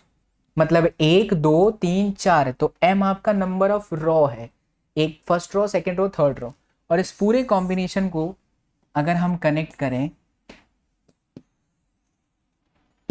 इस तरीके के कैपिटल R अमाउंट के रेजिस्टेंस के साथ, तो बच्चा जो इसमें करंट फ्लो करेगा वो इसी फॉर्मूले के अकॉर्डिंग ही फ्लो करेगा। चाहे आप देखिए पैरेलल में जाओ चाहे सीरीज में जाओ, आपको करंट जो था सेम ही तो मिल रहा है, इक्विवेलेंट और इक्विवेलेंट सेम मिला ना। ठीक है, तो हमारा जो आई होगा वो क्या होगा, E equivalent upon capital R plus R equivalent. अब दिमाग लगाओ, ये जो ई इक्विवेलेंट है क्योंकि ये सब पैरेलल में है, जैसे ये 10 वोल्टेज की लाइन है मान लिया, तो ये भी 10 ये भी 10 नीचे वाला भी 10, सब 10 वोल्टेज है, मतलब इक्विवेलेंट आपका एन ही होगा। ये क्या होगा समझना, n r n r n r ऐसे m बार है, मतलब 1 अपॉन एन आर, क्यों 1 अपॉन, क्योंकि पैरेलल में है, ऐसे m टाइम्स है, तो इसका जो आंसर हुआ वो हुआ m अपॉन एन आर, इसलिए जो r इक्विवेलेंट आया ये वो हुआ एन आर अपॉन में m, यही वाला इक्विवेलेंट आया n r upon m, m को ऊपर भेज दीजिए तो ये बन जाएगा m n E upon m r plus n r, अनार फॉर्मूला। समझ में आया बच्चा? Capital R and small r both are different things. Capital R is your resistance and small r is your internal resistance of the cell. अब आइए उल्टा पढ़ रहे हैं तो इसी में किरचॉफ का रूल ही अप्लाई करते हुए एक वेस्टर्न ब्रिज आता है। इच्छा नहीं है हमको वेस्टर्न ब्रिज कराने की, बट जो बच्चे रिवीजन कर रहे हैं देख लो, वेस्टर्न ब्रिज बहुत आसान है, तो हम सोचे कि ठीक है अब सभी करा देते हैं। व्हीटस्टोन ब्रिज, आइए बच्चा देखिए ये क्या है। आ रहा है मजा बच्चा, लोग फील आ रहा है ना? So if I loving this, एक प्यारा सा कमेंट हो जाए, जरूर लिखिएगा, हमको आनंद आएगा बच्चा, हैप्पीनेस मिलेगी, खुशी, हैप्पीनेस वाली खुशी कर दीजिए। आइए, तो वेस्टर्न ब्रिज नेटवर्क में क्या होता है बच्चा, ऐसे ना रेजिस्टेंस होते हैं, कुछ नहीं है इसमें, नॉर्मल एक डेरिवेशन है बट पूछा है बहुत बार। ये आपका गैल्वेनोमीटर, यहां है एक रेजिस्टेंस R1, यहां है एक रेजिस्टेंस R2, यहां एक रेजिस्टेंस R3 और यहां एक रेजिस्टेंस है आपका R4, और ये कनेक्टेड है बच्चा किसी बैटरी के साथ प्लस माइनस V वोल्टेज की, और ये सर्किट कंप्लीट हुई। अब हम क्या करेंगे, अब हम किरचॉफ का रूल लगाएंगे इस क्लोज लूप में और इस क्लोज लूप में। ठीक है, यहां से करंट गई I, यहां आके रुक गई, अरे मोरी माही। अब क्या करूंगी, करंटवा बोली तो करंटवा बोली भैया डिवाइड हो जा, इस लाइन में I1 गई, इसमें I2 गई, तो ये I1 यहां आकर के रुका, यहां चला गया बिना डिवाइड हुए, ये I2 यहां के रुका, सोचा यहां जाऊं, बट उसको पता था ऊपर वाले से टकरा जाऊंगा। ऐसा तब होता है जब यहाँ का वोल्टेज और यहाँ का वोल्टेज सेम हो। पढ़ाया है मैंने, ईयर लॉन्ग बैचेस के अंदर पढ़ाया है, इसी चैनल पर दबंग बैच के अंदर रिवीजन करा रहे हैं, तो आप याद रखिए वोल्टेज सेम रहा होगा, इसलिए करंट डिवाइड नहीं हुई, ये करंट ऐसे आगे बढ़ गई, फिर ये दोनों यहाँ आकर के मिलके I बन गए। तो यहाँ से यहाँ गया इसलिए प्लस माइनस, ये प्लस माइनस, क्यों सर? जहां से निकलता है, जहां से घुसता है प्लस, जहां से निकलता है माइनस, जहां से घुसा प्लस निकला माइनस, घुसा प्लस निकला माइनस। गैल्वेनोमीटर का डिफ्लेक्शन 0, क्योंकि यहाँ से कोई करंट गई ही नहीं। तो अब हम यहाँ किरचॉफ रूल लगाएंगे तो इक्वेशन क्या बनेगा, देखो माइनस में I1 R1, फिर हम ऐसे गए, क्लोज लूप ऐसे है, तो हम प्लस की तरफ जा रहे हैं, तो प्लस की तरफ जा रहे हैं बच्चा, तो प्लस में I2 R4 इक्वल्स टू 0, इसीलिए बच्चा ये हो जाएगा, यहाँ पर माइनस में था, तो I1 अपॉन में I2 is equal to R4 upon में R1, ये बना हमारा समीकरण नंबर 1। ठीक है ना? ठीक है सर। दूसरा इक्वेशन अगर हम ये लेंगे बच्चा, तो ये बन जाएगा माइनस में I1 R2 फिर प्लस में I2 R3 इक्वल्स टू 0, यानी I1 upon I2 is equal to R3 upon में R2 है। हाँ सही है, ये इक्वेशन नंबर 2। अब आप साफ साफ देख सकते हैं कि इक्वेशन 1 और 2 का RHS सेम है, LHS सेम है, तो RHS भी सेम होगा, मतलब कि R4 upon R1 is equal to R3 upon में R2, that means we can write R1 upon R2 is equal to R3 upon में R4 अपॉन में R3। सही है क्या? R1 अपॉन में R2, R4 अपॉन R3, हाँ सही है। ये रेशियो और ये रेशियो सेम है, ऐसे प्रश्न आपने देखे होंगे ना, तो वो वेस्टर्न ब्रिज कहलाता है। ये आ सकता है आपके डेरिवेशन में 3 मार्क्स में, so be prepare for it. This is all about your western bridge network. चलो अब हम आते हैं नेक्स्ट मुद्दे पर बच्चा, और नेक्स्ट मुद्दे से एमसीक्यूज बनता है, और वो होता है पावर। देखिए जैसे कोई भी बल्ब है, ये ऐसे बल्ब है, तो इस बल्ब के ऊपर ना 2 चीज होती है, एक होता है कि भैया इस पे 100 वॉट की बिजली है, 110 वोल्टेज है या 220 वोल्टेज है, इसको रेटिंग वैल्यू कहते हैं। तो जब भी आपको पावर और वोल्टेज गिवन हो, आप इसका रेजिस्टेंस निकाल सकते हैं, P बराबर V² अपॉन में R से। ये है पावर का फॉर्मूला। दूसरा पावर का फॉर्मूला होता है V इंटू आई से। ध्यान दीजिए, तो V²/R वहीं से आया है, क्योंकि I बराबर V/R लिख सकते हैं। और तीसरा होता है P बराबर I²R से। तो बल्ब से रिलेटेड सवाल पूछे जाते हैं बच्चा। अगर बल्ब सीरीज में है तो ऐसे याद रखिए, Priyanka Chopra PC, personal computer भी हो सकता है PC, जो तुमको अच्छा लगे वो याद रखो। तो P for power, C for capacitor. तो पावर में कैपेसिटर जैसा फॉर्मूला होता है, सीरीज में मम्मी लगती है, कैपेसिटर में C1 C2, यहाँ पर भी ऐसा है। तो अगर आपको कोई ऐसा एमसीक्यू दिखाई दे जहाँ पर बल्ब सीरीज में लगे हैं, ओवरऑल पावर पूछे, तो आप मल्टीप्लिकेशन अपॉन एडिशन कर दीजिए। और अगर आपको बोले कि पैरेलल में है दो बल्ब, तो बच्चा याद रखिए PP is equal to P1 plus में P2। अब एक दो प्रैक्टिकल है, उसे भी याद रखो। जब हम सीरीज में पावर को बैटरी को ऐसे बल्ब को जोड़ते हैं ना, जैसे इसका पावर इसके पावर में रिलेशन है P1 लेस देन P2, तो P1 की चमक ब्राइटनेस ज्यादा होगी कंपैरिजन टू P2 की।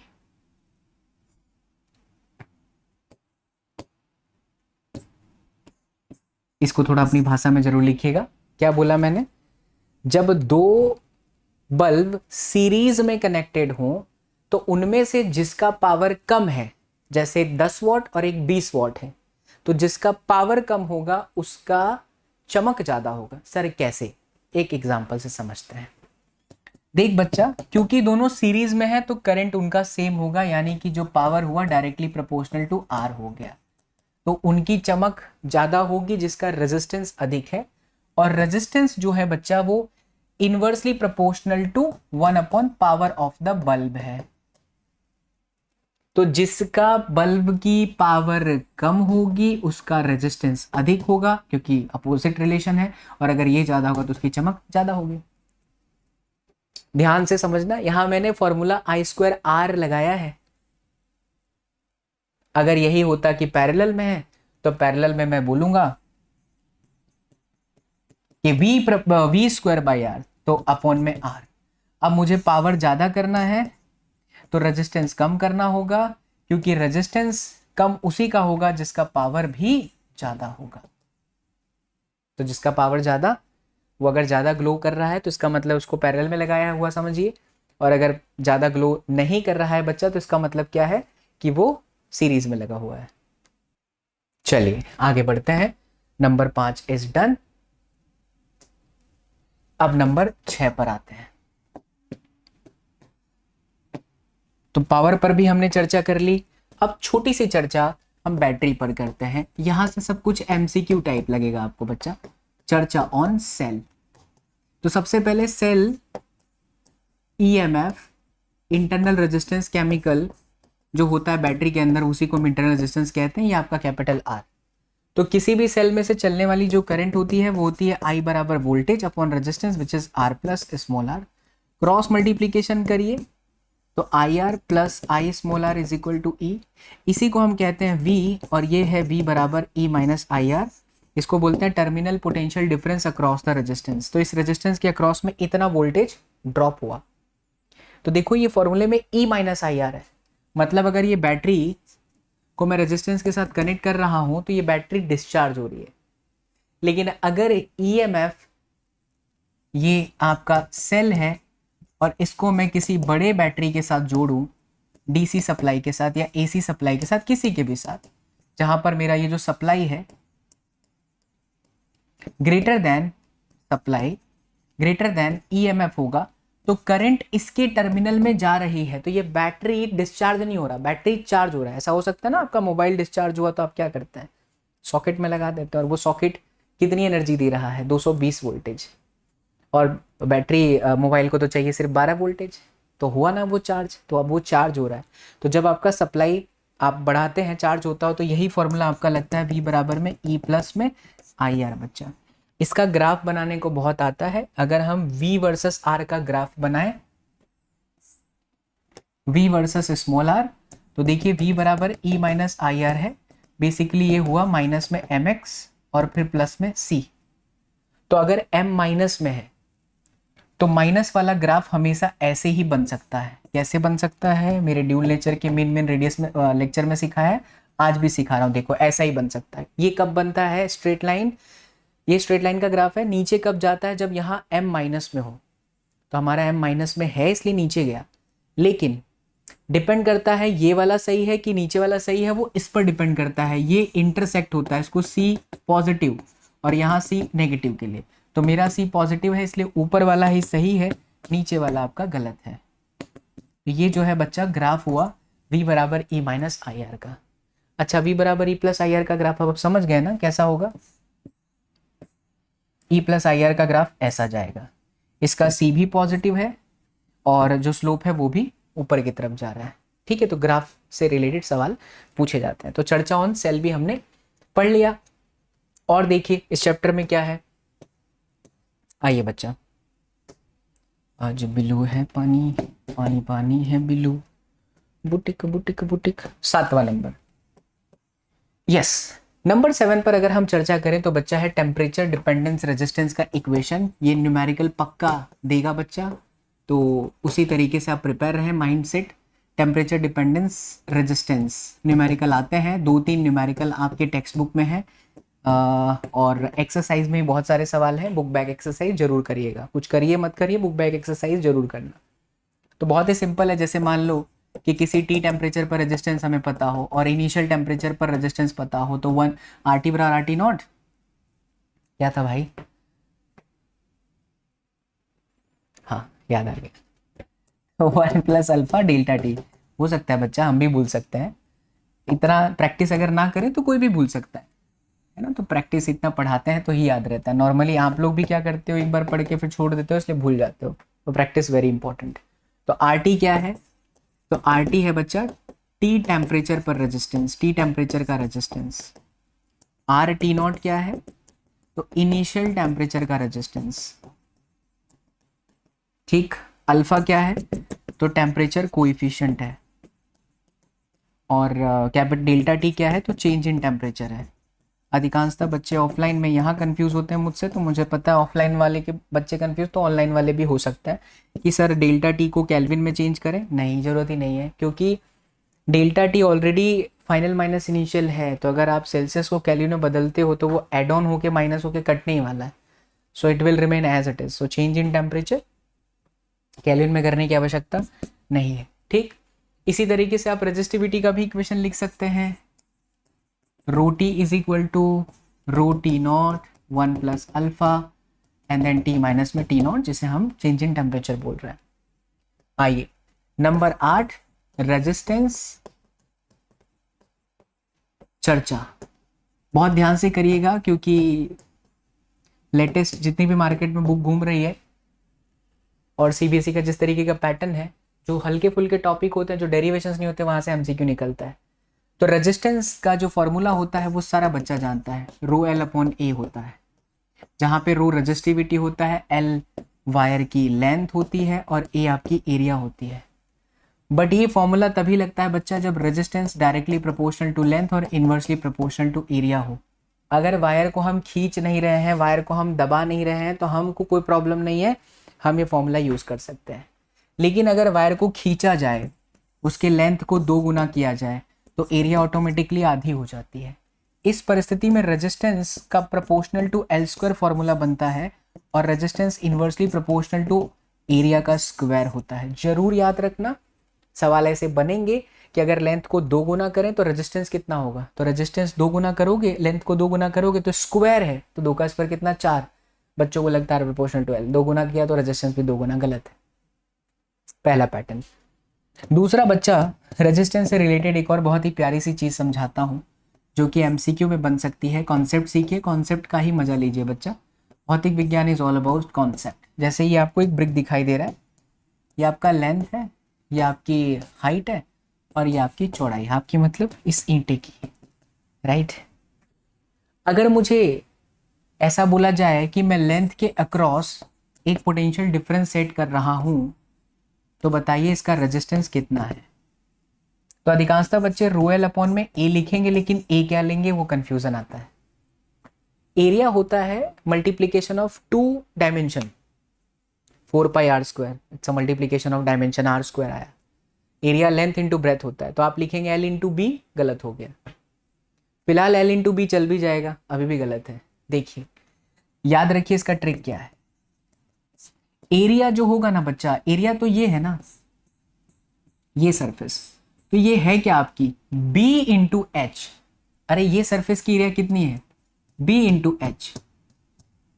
जिसके अक्रॉस बैटरी लगती है लेंथ के, तो बचे हुए 2 डायमेंशन का मल्टीप्लीकेशन आपका एरिया देता है। अब जैसे मैं इसी प्रश्न में ऐसा पूछूं कि रेजिस्टेंस अक्रॉस एच, तो rho H upon area B into L. फिर resistance across L H and then B. हाँ, तो अगर आप बी करेंगे तो ये हो जाएगा रो फिर बी अपॉन में एच इंटू एल। तीनों ही फॉर्मूले में आप देख सकते हैं कि जब हाइट है तो नीचे हाइट नहीं आएगा, ऊपर बी है तो नीचे बी नहीं आएगा, ऊपर एल है तो नीचे एल नहीं आएगा। तो ये आपका रेजिस्टेंस पर चर्चा हुआ बच्चा। इसके साथ साथ ना 3 ग्राफ आपके टेक्स्ट बुक में दिए हुए हैं, चलिए इस पर कमेंट करके बताइए, देखते हैं कौन बच्चा बताता है।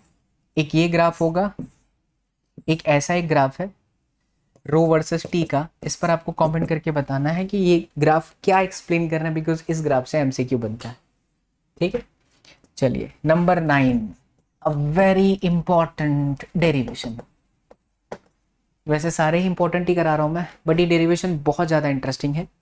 और ये है बच्चा ड्रिफ्ट स्पीड करंट डेंसिटी का एक अच्छा सा डेरिवेशन। तो आइए समझाते हैं आपको। इसमें क्या होता है, आपको एक डायग्राम बनाना है। ये क्रॉस सेक्शन हो गया, इसको हल्के में मत लेना, नहीं तो फिजिक्स आपको हल्के में लेगी बच्चा, ये बहुत बार आ चुका है। नंबर 9, तो ये हमने क्रॉस सेक्शन ऑफ कंडक्टर बनाया। ठीक है, अरे भाई तुम चल क्यों नहीं रहे हो, डरा रहे हो क्या?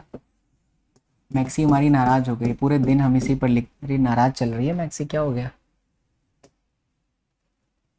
नंबर 9, ए मैक्सी काहे तुम दुखी हो, खुश रहो मैक्सी। हाँ अब चलिए हमारी प्यारी सी मैक्सी। मैक्सी हम अपने बोर्ड को कहते हैं मैक्सी देवता, इनका क्यूट नेम हमने रखा हुआ है मैक्सी। थोड़ा जल पी लें बच्चा, गला सूख रहा है। आइए बच्चा, तो यहां से यहां तक का जो लेंथ है स्पीड इनटू डिस्टेंस होता है, वीडी इंटू डेल्टा टी। अच्छा वीडी क्या है, तो एक टॉपिक पहले हम इस पर आ गए, बट वीडी भी समझ लेते हैं। वीडी है आपका ड्रिफ्ट स्पीड और डेल्टा टी आपका समय है। इस पूरे डिपार्टमेंट का वॉल्यूम वी है, एरिया आपका जो है ए है। चलिए 10वां पॉइंट पहले समझ लेते हैं, ड्रिफ्ट स्पीड की कहानी। बाबा एसएसपी की जुबानी। बोर्ड हमको तकलीफ दे रहा है, ज़्यादा ही कंटेंट हो गया भाई, इनको थोड़ा डिलीट करना पड़ेगा इनके कंटेंट को। तो ड्रिफ्ट स्पीड क्या है बच्चा, तो जैसे कंडक्टर होता है ना, तो उस कंडक्टर में बहुत सारे पॉजिटिव आयंस के बीच में इलेक्ट्रॉन ऐसे मस्त फंसा होता है, और जब ड्रिफ्ट स्पीड के अक्रॉस में एक बैटरी लगा देते हैं तो इस बैटरी की वजह से ये सीधा हो जाता है। पहले ससुरा जो है बहुत परेशान रहता है, बोला ना हमने बच्चा कि हमको क्या है ना, हैबिट है बच्चा, हम कहीं पर भी कोई एक बढ़िया सा व्यक्तित्व तो देखते हैं तो वो हमें घुस जाता है वो कैरेक्टर, तो मिमिक्री की थोड़ी हैबिट है।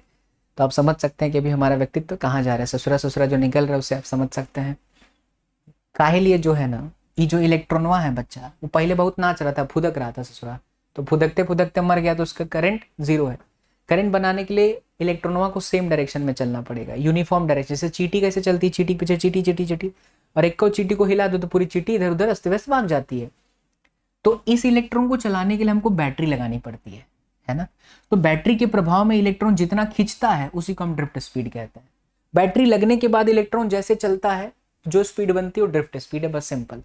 अच्छा, अब ये बैटरी के लगने से हुआ क्या, तो एक्चुअल में ना यहाँ पर एक इलेक्ट्रिक फील्ड आ गई। अब इलेक्ट्रिक फील्ड क्या करता है, तो देखिए इलेक्ट्रिक फील्ड फोर्स लगाता है, आज ही हम सिखाए आपको पहले ही एकदम स्टार्टिंग में। और फोर्स क्या होता है, Q इंटू ई होता है, क्रॉस मल्टीप्लीकेशन हो गया। अब फोर्स न्यूटन के दूसरे नियम के हिसाब से ma होता है। ए फॉर एक्सीलरेशन बच्चा, होता है ना एक्सीलरेशन। तो एक्सीलरेशन क्या है, वेलोसिटी में चेंज। तो देखिए इलेक्ट्रॉन की पहले वेलोसिटी मर गई, ऐसा सोलह मरा होगा वो, लेकिन जैसे ही बैटरी लगाया तो उसकी वेलोसिटी में चेंज आ गया। वेलोसिटी में चेंज आया तो एक्सीलरेट हुआ, एक्सीलरेट हुआ मतलब जो भी वेलोसिटी में चेंज आया ड्रिफ्ट स्पीड, और वही एक्सीलरेशन है। तो वेलोसिटी में चेंज जो आया वी डी अपॉन में समय v अपॉन टी एक्सीलरेशन का फॉर्मूला होता है। हम चार्ज को e से रिप्रेजेंट कर लेते हैं, स्मॉल e से, तो आपका जो वी डी बन के आया ना वो ई अपॉन में m इंटू टाउ है। इसको हम बोलते हैं ड्रिफ्ट स्पीड का फॉर्मूला। अच्छा, इसमें जो टाउ है वो चीज क्या है, तो टाउ है बच्चा रिलैक्सेशन टाइम, हिंदी कहते हैं इसको विश्रांति काल। क्या मतलब है इसका, किसी भी एक पॉजिटिव आयन के साथ इलेक्ट्रॉन की दो बैक टू बैक कोलिजन के एवरेज टाइम को कहते हैं रिलैक्सेशन टाइम, हिंदी में विश्रांति काल। नहीं समझ में आया, फिर से फील करो। जैसे ही पॉजिटिव आयन है, समझ लीजिए हम इलेक्ट्रॉन है, हम गए इसके पास, ठिचकियां टकरा गए, इतना बड़ा इलेक्ट्रॉन कहाँ से हो सकता है, बस सोचो टकरा गए।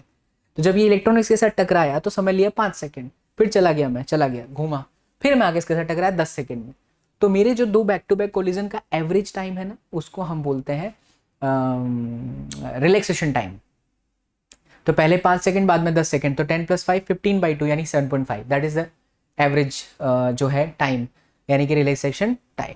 तो बच्चा रिलैक्सेशन टाइम यानी वी डी बराबर E/m इंटू टाउ। यहाँ से एक और चीज़ बहुत अच्छी पूछी जाती है और वो MCQ में यूनिट बहुत पूछता है और उसको बोलते हैं मोबिलिटी। तो देखिए जो मोबिलिटी का फॉर्मूला होता है ना, उसको म्यू से रिप्रेजेंट करते हैं और म्यू बराबर होता है आपका VD/E।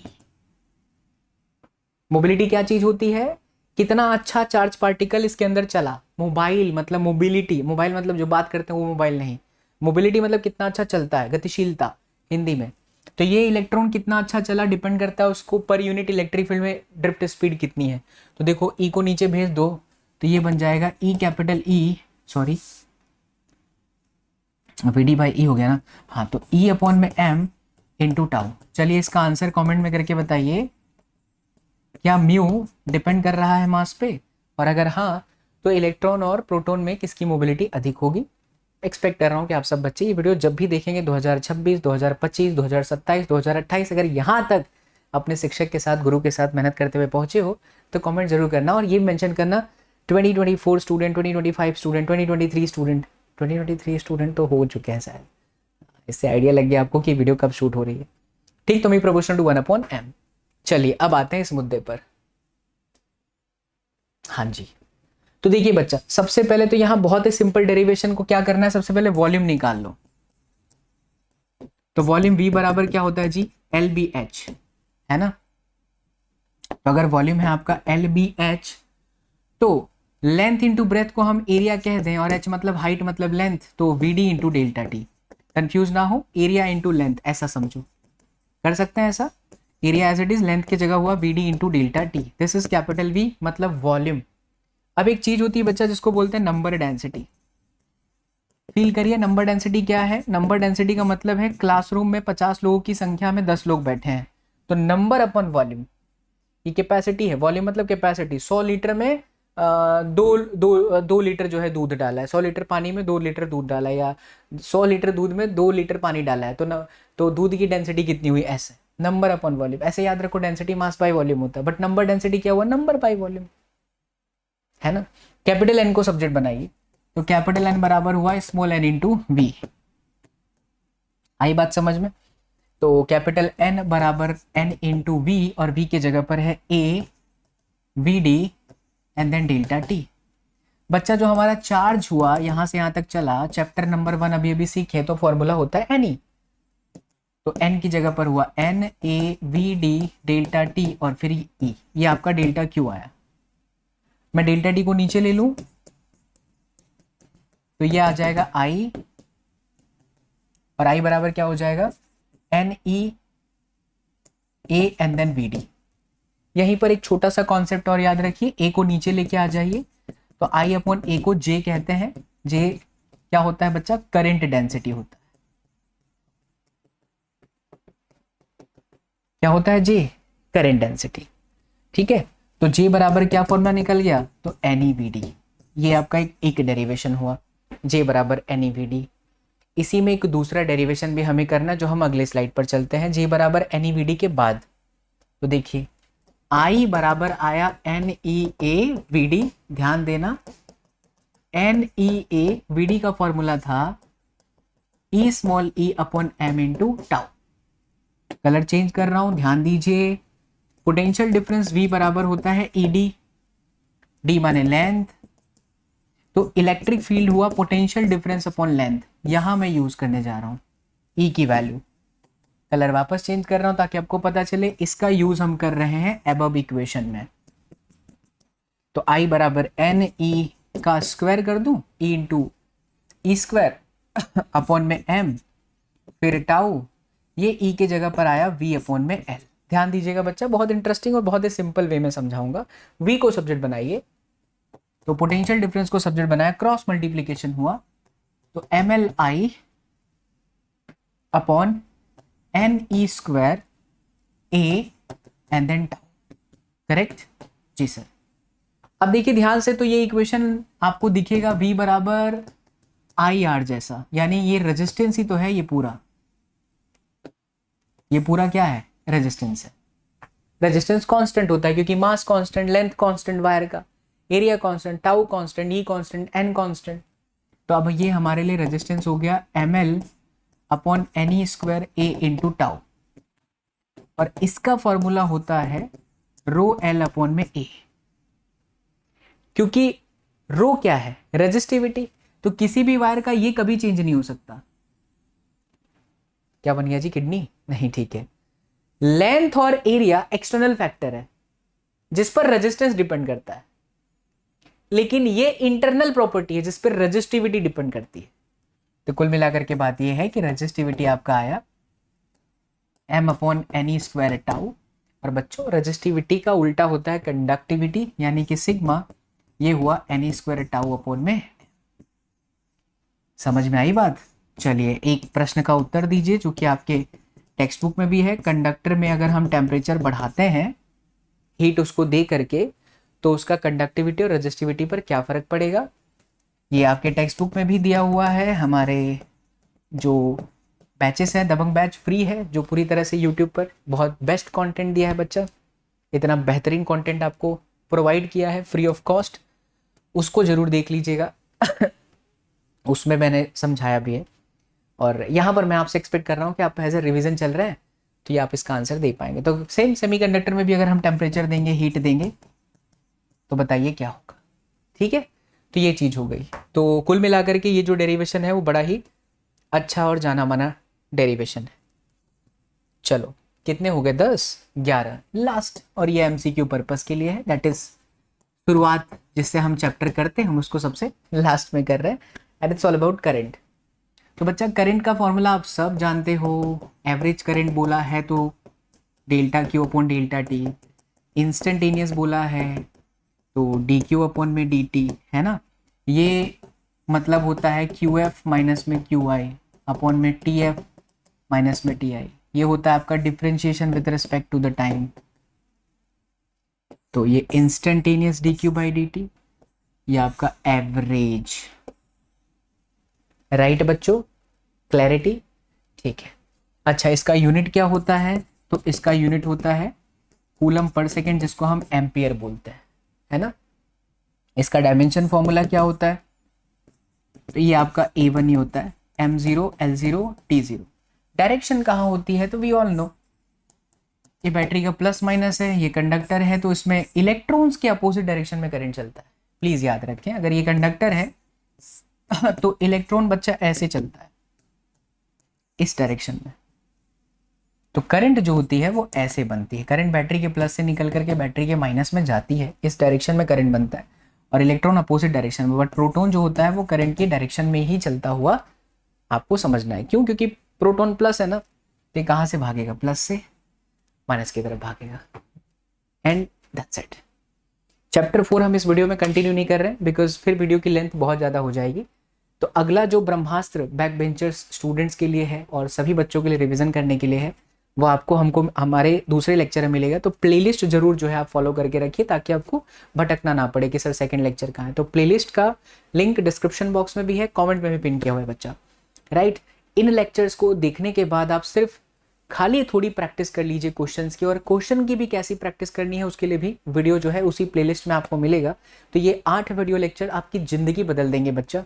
चैप्टर 1 2 3 बहुत इंपॉर्टेंट है, यहीं से आप आराम से 15-16 मार्क्स कवर कर लोगे। पहली बार भी पढ़ रहे हो तो आपको फिजिक्स के साथ इश्क मोहब्बत होगा, ऐसा मैं नहीं, लाखों बच्चों ने कहा है, कमेंट में कहा है, और आप भी कहेंगे, क्योंकि हम आपके लिए मेहनत कर रहे हैं। और इसी तरीके से जब तक मेरी सांसें हैं बच्चा, मैं मेहनत आपके लिए करता रहूँगा, फिजिक्स को आसान बनाता रहूँगा। दैट्स इट बच्चा। अगला जो आप वीडियो देखेंगे उसमें चैप्टर 4 5 6 एंड 7 है। 5 में कुछ भी नहीं है, चैप्टर 4 में वक्त लगेगा, 6 और 7 भी बहुत छोटा है।